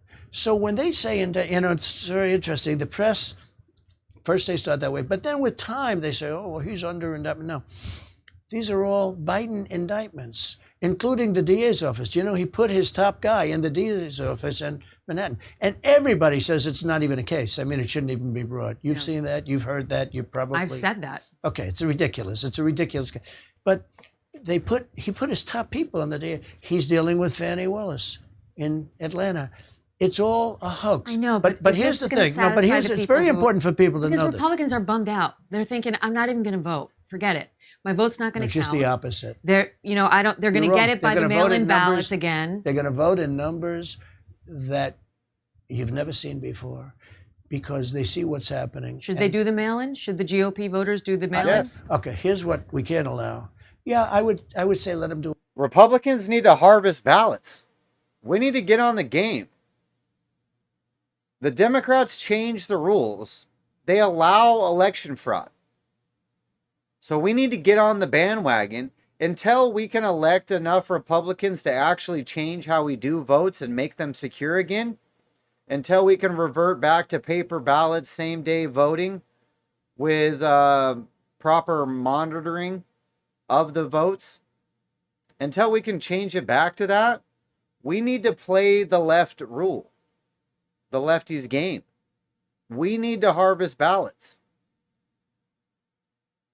We need an entire national harvesting campaign. We need to play by their rules until we can fix the rules. That is definitely one thing that hurt the Republicans, especially in Arizona, like for Kari Lake's election, is they were telling everybody that mail-in ballots were fraudulent and bullshit and to vote on election day. And that stabbed Kari Lake in the back because they planned for that too. Oh, you're going to have all the Republicans show up on election day? Well, guess what's not going to work on election day? The fucking voting. The shit is crazy. The shit is crazy. And then I got to listen to dumbass lefties in my comments talking about there's no evidence. There's no evidence. Just like there's no evidence of Biden being corrupt. And there's no evidence that Hunter is a crackhead fucking pedophile. There's just no evidence of any of this shit. Except for all the goddamn evidence. That's everywhere. All over the place. Do it either way. You know, I'm less on that. I like the Tuesday stuff, but then you see what happened to Kari Lake, where all the machines were broken, or a big portion of them. Wouldn't it be smarter to bank some vote before well, no, you could, but the problem is they throw the votes out. I mean, it's crooked. We have a wait. So be clear. What is the message to the voters? Do you want them to do the vote-in, the mail-in vote, or no? Everybody, people say yes, do it. We have a bigger problem. I believe they send in fake ballots. Okay, that's the bigger problem. That's your third problem. I believe they send in a lot of fake ballots. They do. And when you look at some of these elections, in Pennsylvania, I was leading by so much at 9:30, and all of a sudden, voila, they happen to find a lot of ballots. Our elections are crooked. Our elections are rigged. Our borders are open. Our country's in trouble. Our country's in trouble. Facts. And now they're all facts. Arresting and indicting their political opponents. You Third know what this world means, country. what they did? If I won, I could say, oh, let's see, who's running against me? Some Democrats running. Oh, he's very popular, because I'm leading Biden in all the polls, just about all the polls, by some very, very big numbers. I could say, oh, I don't want to run against him. I call my attorney general. I say, will you do me a favor, indict him for something? Yeah. And the good thing with me, I have a voice. So I can sit here with you. I can sit here with other people. I can at least, a lot of people don't have that voice. You know, if they get indicted, they're out of politics. They have to announce within an hour that they're going to drop out of the race. That would be the norm. But what they've done is they've made this like the norm. I can sit there and say, well, you know, I don't like this guy, and this guy's beating me in the polls. Indict him. But this is a very dangerous thing. This is very scary for you because you're facing left-wing judges. You're facing some likely left-wing juries, at least 3 out of the 4. Yeah. There is a realistic chance you could go to prison. Can you see that happening? You know what? I have a great attitude. It doesn't affect me at all, because Not worried. I'm fighting for the country. I'm fighting for the people. I'll tell you what. The best poll numbers that anyone's ever seen. I mean, these poll numbers are so good. That's one thing I do respect about Trump. I know he is probably, or I don't know how religious he is or whatnot, but he definitely lives in the present. He definitely lives in the present, walks in the now, and he leaves that in someone else's hands. You know what I mean? He's like, no, I'm working on today. Worry about that later. Don't even think about it. It's not even a thing for me. That's the right attitude. It's amazing that he has that attitude. It really is. But he got a 91 counts. It's like 200 years. He's like, that's bullshit. Don't worry about it. It's bullshit. You gotta respect that. You gotta respect that. And it makes me feel good. But I think we're going to win the election no matter what happens. I think because the people know it's all fake. Again, these are Biden indictments. This is a guy that is grossly incompetent. I don't even believe it's him. It's the people, the fascists that surround him. Because I don't believe he's smart enough to do this, if you want to know the truth. Do you think he goes the distance? Do you think he actually will be the Democratic nominee? I can't imagine. I watched him yesterday. He couldn't put two sentences together. I can't imagine. I mean, look, Washington Post came out today. He shouldn't do it. And it's not an age thing. It's a competence thing. He can't talk. He can't talk. And of course, he has to debate, I guess. I hope he's going to debate. I'm going to debate. You know, I don't want to debate people that I'm 60 points up on, because what's the purpose in doing that? Does that mean no presidential primary debates for you? Well, I don't see it. Look. None? When you're leading, why would I do it? How about do the one just before Iowa? Do it. I'll moderate it. Yeah, I know. I appreciate that. You know, like you did with the Rosie O'Donnell. Would it be a deal breaker for you? Look. Would it? Look. Would it? The people want a smart president. A smart president that's leading by 60 points. Ronald Reagan didn't do it. Nixon didn't do it. Nobody does it. I mean, if you're leading by, why would you do it? You get the voters. You get people, and then I have a somewhat hostile network. You know, I mean, frankly, I have a little bit of a hostile network. Like you asked me a question when you were moderating the debate for. Right, but she basically she outed it right there. People want to see it for entertainment. He's like, I'm not going to debate people for entertainment. It's a waste of my time. I agree. What does he need to go have a debate with Vivek about? They're not in the same league. He's not going to go play at the little kids' table. Fox. That, frankly, if I didn't come up with the answer only Rosie O'Donnell, I would have had a problem with that. That was a bad question. That was a great question. No, it was a nasty question. It was awesome. You know, there are questions that are, it's not that they're not answerable, but no matter, if you're Winston Churchill, he was very good at debating. You handled it well. Your poll numbers went up. I'm not saying that. Yeah, I got a little bit lucky. I came up with a good answer. But can I tell you, there are questions that you can ask that no matter how good you are at debating, no matter how you could be the greatest debater in the world, I get great credit for that. Some people say I won. I don't think I won because of that. I think I won because I had a great record and people knew me. You know, they knew me, and they knew me on The Apprentice, and they knew me in terms of development and stuff. But there are questions that you can ask that no matter who it is, the answer is never a great answer. You know, there's never a great answer to certain questions. And I could give you 10 of those questions right now. I just don't want to. Let's talk personal for a minute, if you don't mind. Haven't seen a lot of Melania lately. How's she doing? And how's Barron doing? Because I know he's senior in high school now. Yeah, he is. He's doing really well. He's in school. She's doing very well. She's very strong, very even-keeled. And she's a very good woman, as you know. She was a very popular first lady. I mean, I go out to rallies and they have pictures of Melania. It's definitely the most smoking hot first lady we've ever had. They're in the audience and there, because we're getting big people. We had the biggest rallies we've ever had. Can you believe they never put her on Vogue, on the cover of Vogue, and they just put Karine Jean-Pierre in there? I know. Can you believe it? Can you believe it? She was. I know. That part is funny to me. So the only first lady that we've had who's an actual supermodel an actual supermodel. They didn't give any covers of magazines to the actual supermodel first lady. But they'll put Big Mike all over Vogue wearing some kind of camping tent with her big arms that are bigger than mine. And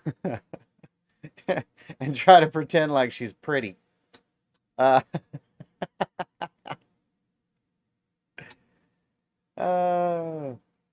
Yeah, Barron's already going to be graduating high school, which is crazy. That dude's like a giant, bro. It's like 6'7" or something. It's crazy.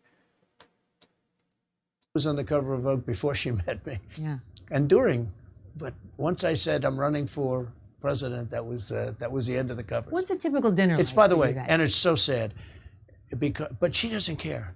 She's been on the cover of the magazines for a long time, and she was on the cover of Vogue before, and she was actually very friendly with Anna Wintour. But once I ran for politics, that was the end. Yeah, of see, that, I was going to say that, but I didn't know for sure or not. But I was like, I think she's already had the covers of all those magazines, but as an actual model, where she had to earn the cover, not just graced it because of who her husband is.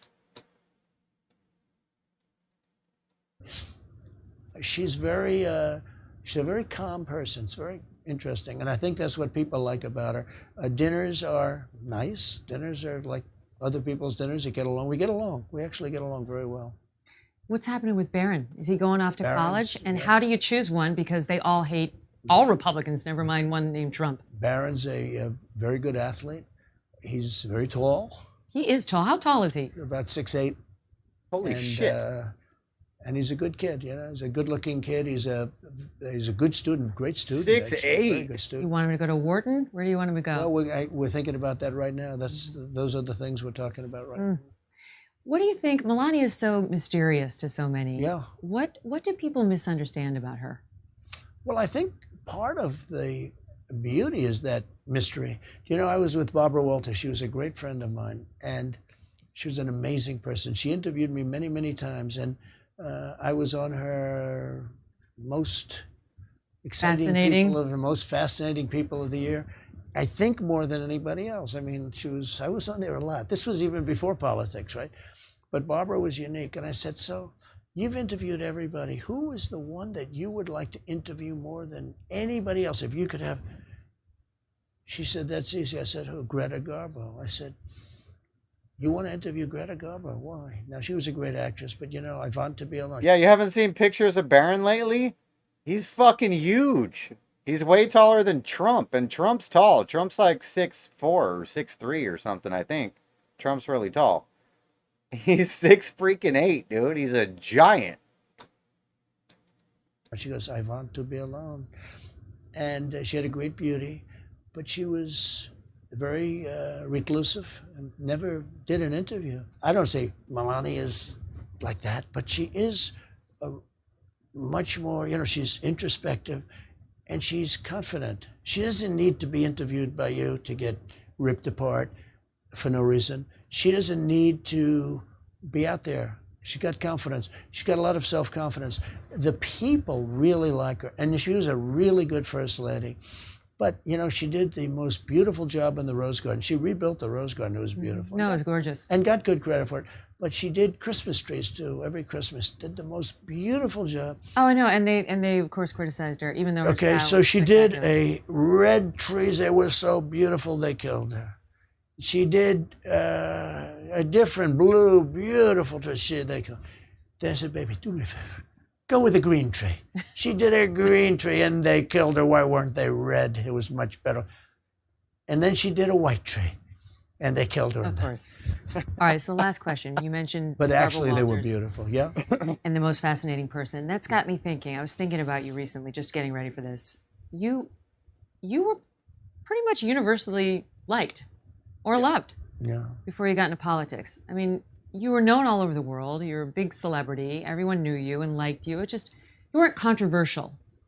You didn't think so? I thought I would. I don't think you were that controversial. I mean, I'm from New York. In New York, everybody loved you. Yeah. No, Yeah, I have. Not like now. Let's put it that way. Yeah, okay. So, So you could be going into you have to do the right thing, right? Yes, but And that makes you controversial. You could be going into your 78th year, enjoying this beautiful golf course, Mar-a-Lago, your lovely family. No. You don't have to be running for president, sitting for 4 criminal trials, some civil, and possibly looking at jail time. No. Is it worth it? Yeah. Make America great again. Our country's going That's to why hell. I like Trump right Our there. country's going down. You don't realize it. I don't That's believe you why I like realize it, Trump but right our there. country's going down.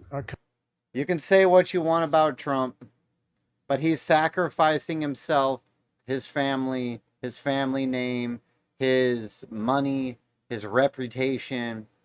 He's sacrificing it all to help us. I don't know of any other politician giving up a bunch of shit in order to be a politician. They all gain stuff from being politicians. Trump's the only guy I know, the only president for sure, who lost money while in office. And that's why Trump's my guy. I don't care if Vivek says good stuff. I don't care how many people support Ron DeSanctimonious. Trump's my guy. Country, I used to say we're going to end up being, if we don't do certain things, we're going to end up being Venezuela on steroids. How about we're buying oil now from Venezuela? How about that? We're making Venezuela rich. Okay, think of it. The people running Venezuela, which were total enemies, what we're doing is so crazy. We're not using our oil. We're making Venezuela rich. But the country, I believe, has one last chance, and that's this. This is the most important election we've ever had. I used to say 2016 was the most important, and it was a very important election, and we turned the country around. We had the greatest economy in history. It definitely was important. What we did is incredible. Plan. We knocked out a lot of enemies. We got them out. I took everybody out of these crazy wars that nobody wanted to be in. Even the other country that was protected, they didn't want us spending trillions and trillions of dollars. But our country's going bad. Our country's being destroyed. When you look at our cities with what's pouring into our cities now, they can't handle what they have. And I brought our country to a level that just prior to COVID coming in, and then I did it again because I built it again, and the stock market was actually higher when I left than it was pre-COVID, which is like unbelievable. But we had a country that was actually really coming together because of success. I was getting calls, Megyn, from the most liberal people. How can you not say it's a sacrifice? Half the country hates this guy now. That's a sacrifice of reputation. He sacrificed money. He lost like $2 billion. Yeah, he's got plenty of money, and you can lose $2 billion because he's got more billions. But that's not the point. He's still sacrificing. And yeah, I believe that he actually loves the country. All politicians say they love the country. They want to do the right thing. But I believe Trump about that. I believe him about that. I would call them radical left, wanting to get together. And then we got hit with COVID. Our country was coming together because of success. African American, Asian American, Hispanic American, women, men, people with degrees from MIT, from Wharton, from Harvard, people with no degree at all, people with no high school. Everybody had great jobs. Everybody was making more money. And people were coming together. People wanted to see me. They wanted to meet people that normally that wouldn't take place. And I realized that success brings this country together. But we are, I say it in my speeches, we are a nation in decline. We are really a declining nation. We're a nation in serious, serious decline. Facts. And I think I can turn it around very fast. I hope so. I definitely hope so. I agree. I could enjoy all over the world. I have the most beautiful places in the world. I have the best of everything. And but I actually like doing this because of the fact that I see something that we have to save our country. I have the expression, make America great again. And I was going to stop using that. It was going to be called Keep America Great, Keep America Great. But such destruction took place over such a short period of time. I had to go back to Make America Great Again, because our country right now is not great. Our country's in trouble. Our country's laughed at. When President Putin of Russia uses an example of going after your political opponent, that's the greatest thing could ever happen to him. What the Democrats' biggest tool in their tool bag is projection. That's literally what Russia was. Democrats were working with Russians, so they say that Republicans are working with Russians. Democrats steal votes, so they say Republicans steal votes. Democrats are the racist, they say that Republicans are the racist. Literally, everything that they do, they just are better at... They're better at propaganda. And they all work like a beehive. They're all in sync with each other. Republicans are full of a bunch of individuals. I like the Dan Bongino motto, where most Republicans are actually Democrats. I believe that to be true. They put an R in front of their name because of what state they're running in, or because they want to lower taxes. But they're not actually conservatives. And I don't even consider myself a Republican or a conservative, because those have become like derogatory names. I made up a new word for me. What do I call myself? I'm a reformist. That's what I am. I would like to reform America to what it used to be. Literally make America great again like it used to be.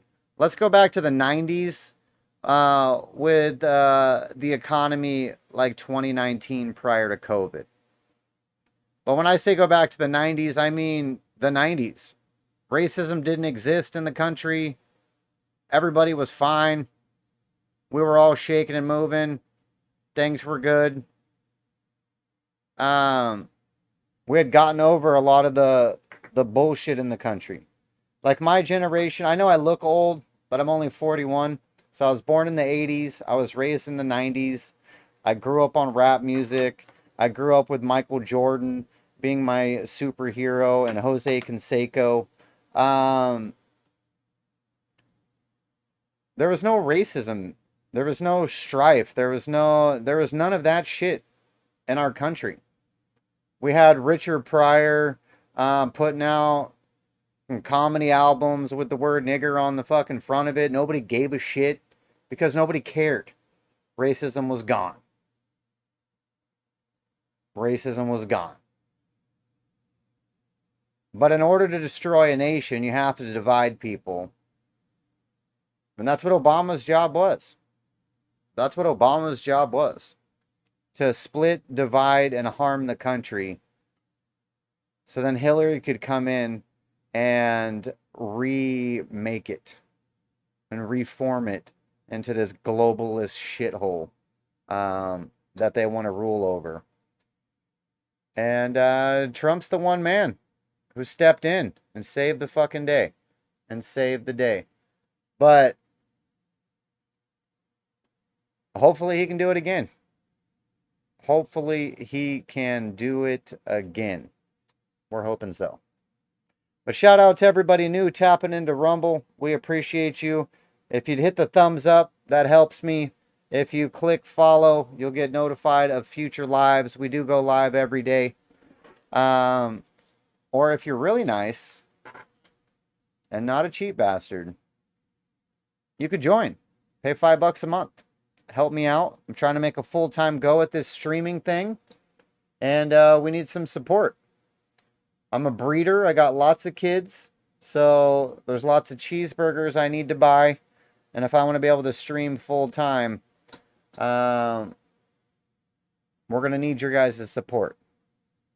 YouTube's definitely not going to support me because they suck. I'm surprised they still even have a channel. they're doing to our country is so bad. Our country has never been this disjointed and this disunified. And Wow. it started with President Obama. A couple times. It started with President Obama, and it's now at a level that nobody's ever seen before. The two sides. You have two sides, but I believe that our That's a good comment. I'm not sure why it didn't show up on the screen, but Valiant Thor on YouTube says somewhere there's a tree that is tirelessly producing oxygen for Joe Biden, and he owes it an apology. And then he also said, as Gandalf once said, the battle for Helm's Deep is over, but the battle for Middle-earth is about to begin. Yeah, stage 2 of the battle. Stage 2 of the battle. Side look, I represent everybody. We all need to do our part. I represent everybody. So, but I believe that the people that love this country and that want to make it great again, that really want to make it, sustainable, because it's not sustainable right now. I believe they far outweigh the other side. And so when you say, would I like to be at Turnberry in Scotland right now, or would I like to be at one of the many places I have, the greatest places? I may never see those places again. But I think this is very important. I think that we're going to save our country. I think we're going to win the election. I'm beating Biden by a lot. I'm beating the Republicans by numbers nobody's ever seen before. But I'm beating Biden by a lot. And I'll turn it around, and I'll turn it around fast. Good luck to you, Mr. President. Thank you very much. Thank you so much for doing this. Thank you. Really appreciate it. Thank you very much. All right, pretty good interview. I'm not going to lie. Pretty good interview. That's one thing that we like about Thank you. Megyn Kelly. All right, so she is good at her job. She is definitely good at her job.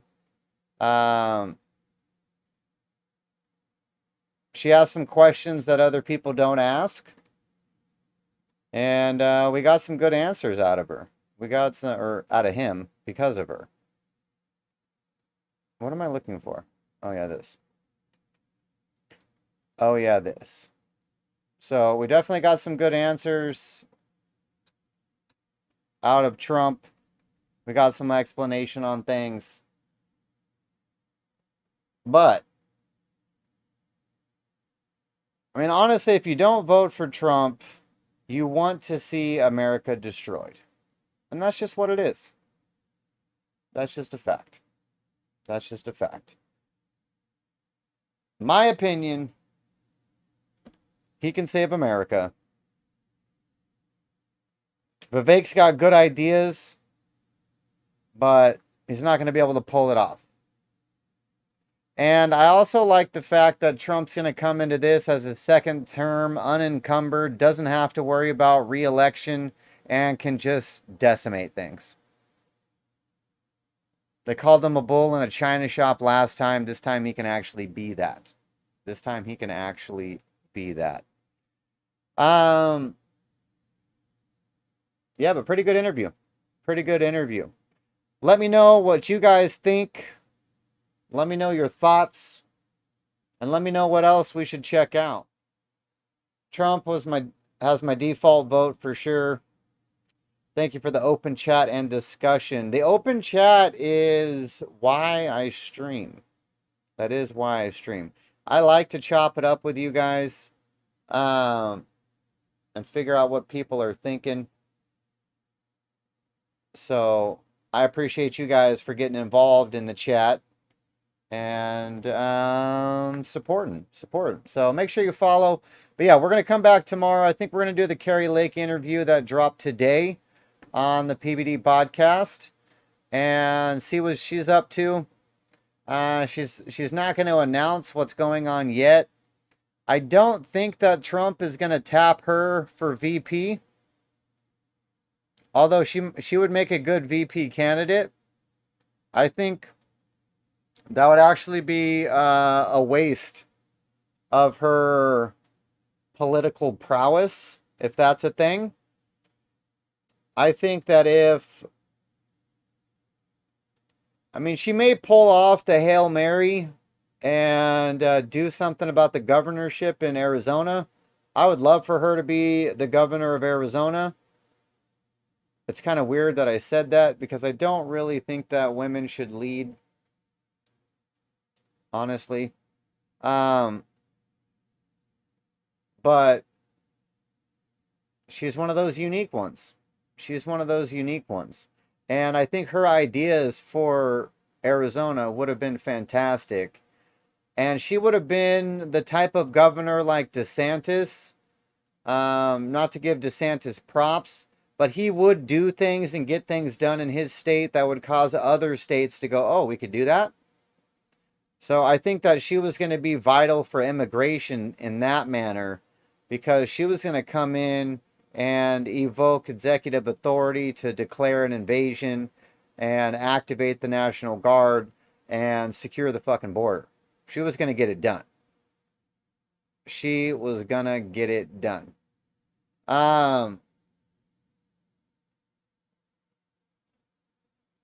So maybe that still happens. I don't know. But I think more than likely she's going to be running for Senate in Arizona to take, I think, Sinema's seat. Is that who's coming up?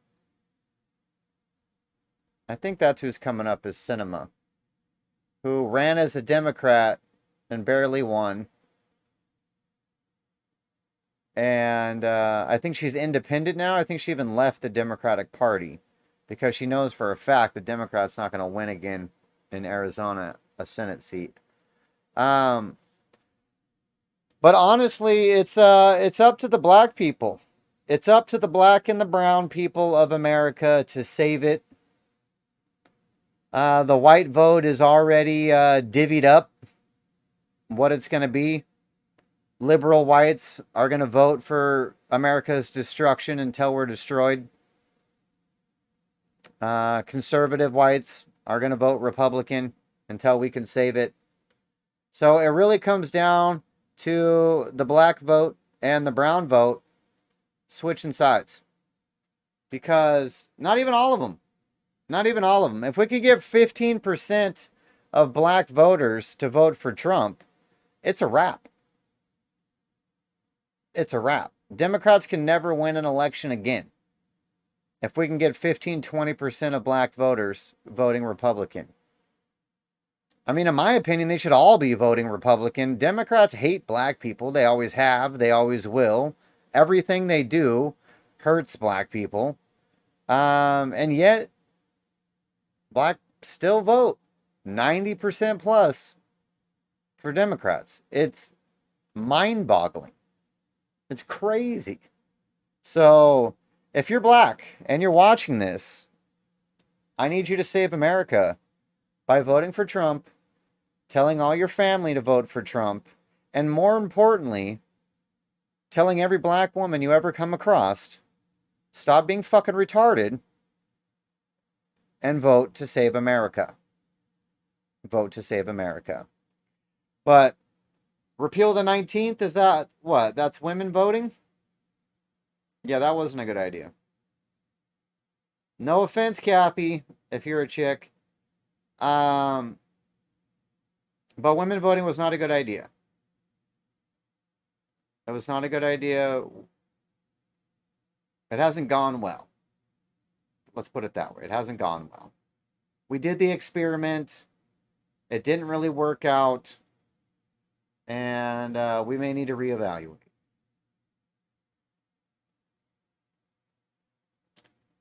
Oh, hey, I had a quick question. Thoughts on the Lauren Boebert theater drama? She's a bit of a dirty whore. She is a bit of a dirty whore. I think, honestly, I think it was kind of a psyop. I think that she was finagled and wamboozled into an embarrassing, I think it was like planned, orchestrated. I don't know. She apparently didn't know the guy was a Democrat. Supposedly. I don't know what to believe. But it wouldn't be far-fetched to think that the Democrats took advantage of her. She's going through a divorce. She's all emotional. She's a female, so she wants to feel pretty and loved and liked and all this shit. So they sent in a psyop to get her drunk, take her out in public, and get her to do some embarrassing shit. But yeah, I don't know. I think it was kind of a setup. She has a lot of sway amongst the quote unquote mega Republicans, the American First Republicans. And she's definitely one woman with the balls to say shit that a lot of the pussy ass Republican men won't say. So we respect her for that. But you ruined your marriage. You need to be celibate and focus on the country. Not trying to get your rocks off in public with some slimy Democrats. So yeah, Lauren, stop being a whore. Okay, let's get back to governing. Or is that what you call it? Or is that just what a governor does? I think it's what all politicians do. They govern, right? All right, the only thing that I'm not good at is ending lives. I always ramble too much. Brief opinion on the red pill content versus the trade con debate on the issue marriage and no fault divorce. All right, so opinion on the red pill versus, I don't know if I know what the red pill stance on marriage and no fault divorce is. I don't know about the trad con. I don't know what their view is on it. But no fault divorce is definitely an issue for the country. Ronald Reagan, who everybody says was the greatest president ever. Nah, not really. Not really. I mean, he did some good shit. Don't get me wrong. But he also did some horrible shit. And that's one of them. That is definitely one of them. He also, traditional conservative debate versus the red pill debate on marriage and no fault divorce. Okay. Well, the red pill debate is basically the whole system is rigged against men. So there's not really any real incentive for men to get married because they can be fucked over at any point by the woman and they don't really have any recourse. Which is true. Which is 100% true. Personally, I've been with my wife for 25 years, 26 years, 27 years. I don't know. It's been a long fucking time. We've been together since high school. So who knows? I mean, honestly, I think that marriage is supposed to be forever. Just like a kid, you can't, decide you're not going to be a parent 5 years in or 10 years in or whatever. So, yeah, no fault divorce is definitely a bad thing. The fact that a man can't even get a prenup to actually hold up is a bad thing. So, yeah, legally it's a fucked up thing if you get married. Legally, that's a fucked up thing if you get married, because you will get bent over and reamed if you get divorced. But I don't know. Like initially, I never thought that marriage was important. Me and my wife, we've been together 25, 26 years. We've been married for 16. I think that's how that works. We got married on our 10-year anniversary. So for both of us, marriage was never really a thing. We ended up doing it really so my wife could have my name and the name of all our kids. So it was more of a legal name change kind of thing for us. We've always felt that we were married. Honestly, I don't think that it should be a government thing whatsoever. I don't think the government should be involved in marriage at all. I don't think you should have to sign a legal contract to marry somebody. I think we should take that away from the government, and people should just get married if they want to get married. You know? Let's just go back to fucking what did they do? What did the slaves do when they weren't even allowed to get married? Just jump over a broom and call it a day? Make the personal commitment themselves. So I don't even think the government should be involved in marriage at all.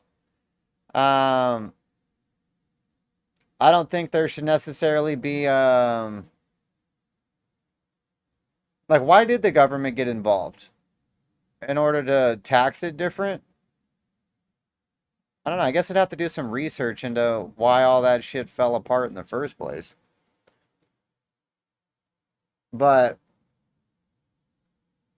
I do believe in marriage. I do believe in marriage. I do believe that you should commit to one person. And yeah, so I do like red pill content.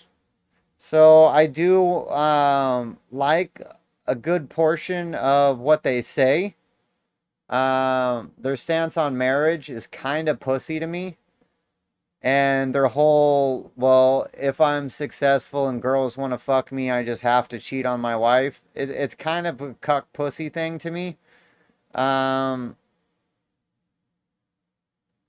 so that part of the whole red pill thing, I don't agree with. I think you're more of a man if you can restrain from giving in to carnal desire. Um, but I do like a lot of the red pill content talking points, or however you want to phrase it. Um, like my buddy Andrew Tate, he says a bunch of shit that I like. Um, he's a muzzy now, which is weird. That's fucking weird. And he says he became a muzzy just because they stand up for their religion more, which doesn't make any sense. Why don't you just be a Christian who's not a pussy? Like, those still exist. It's just not the majority of them, because organized religion is of man. I don't believe in religion at all. I believe in God. I believe in Jesus. I don't believe in church. I think that all religions are cults.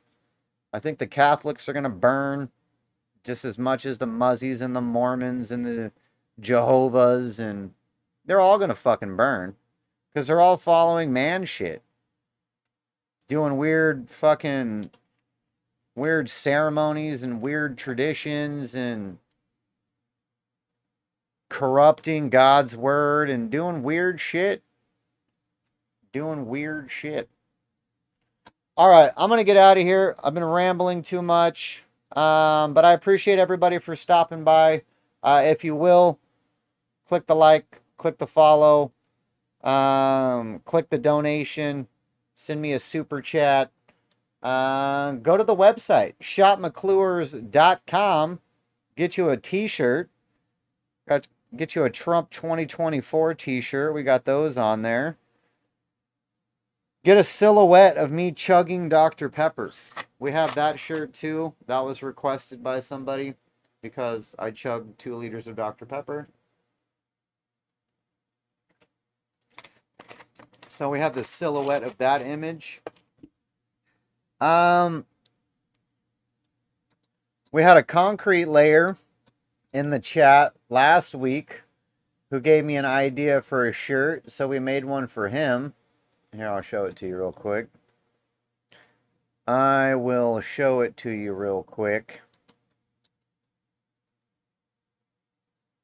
So we made him a Real Men Lay Concrete shirt. But let me know. Let me know t-shirt ideas. We're going to try to build it out if you just want to get the logo. The Hold Fast logo. This is my Irish family crest that has been converted to have American flags. Because I'm not Irish. I'm American.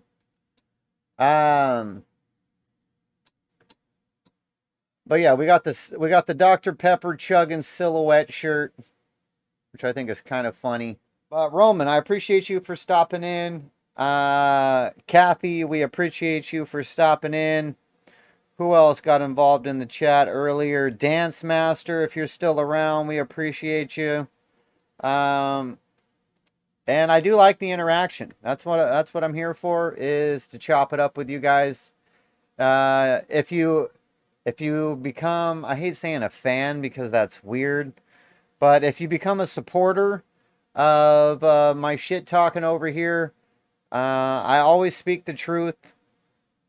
That's kind of my thing. I don't lie. It takes too much energy I don't have. So I just say what I think.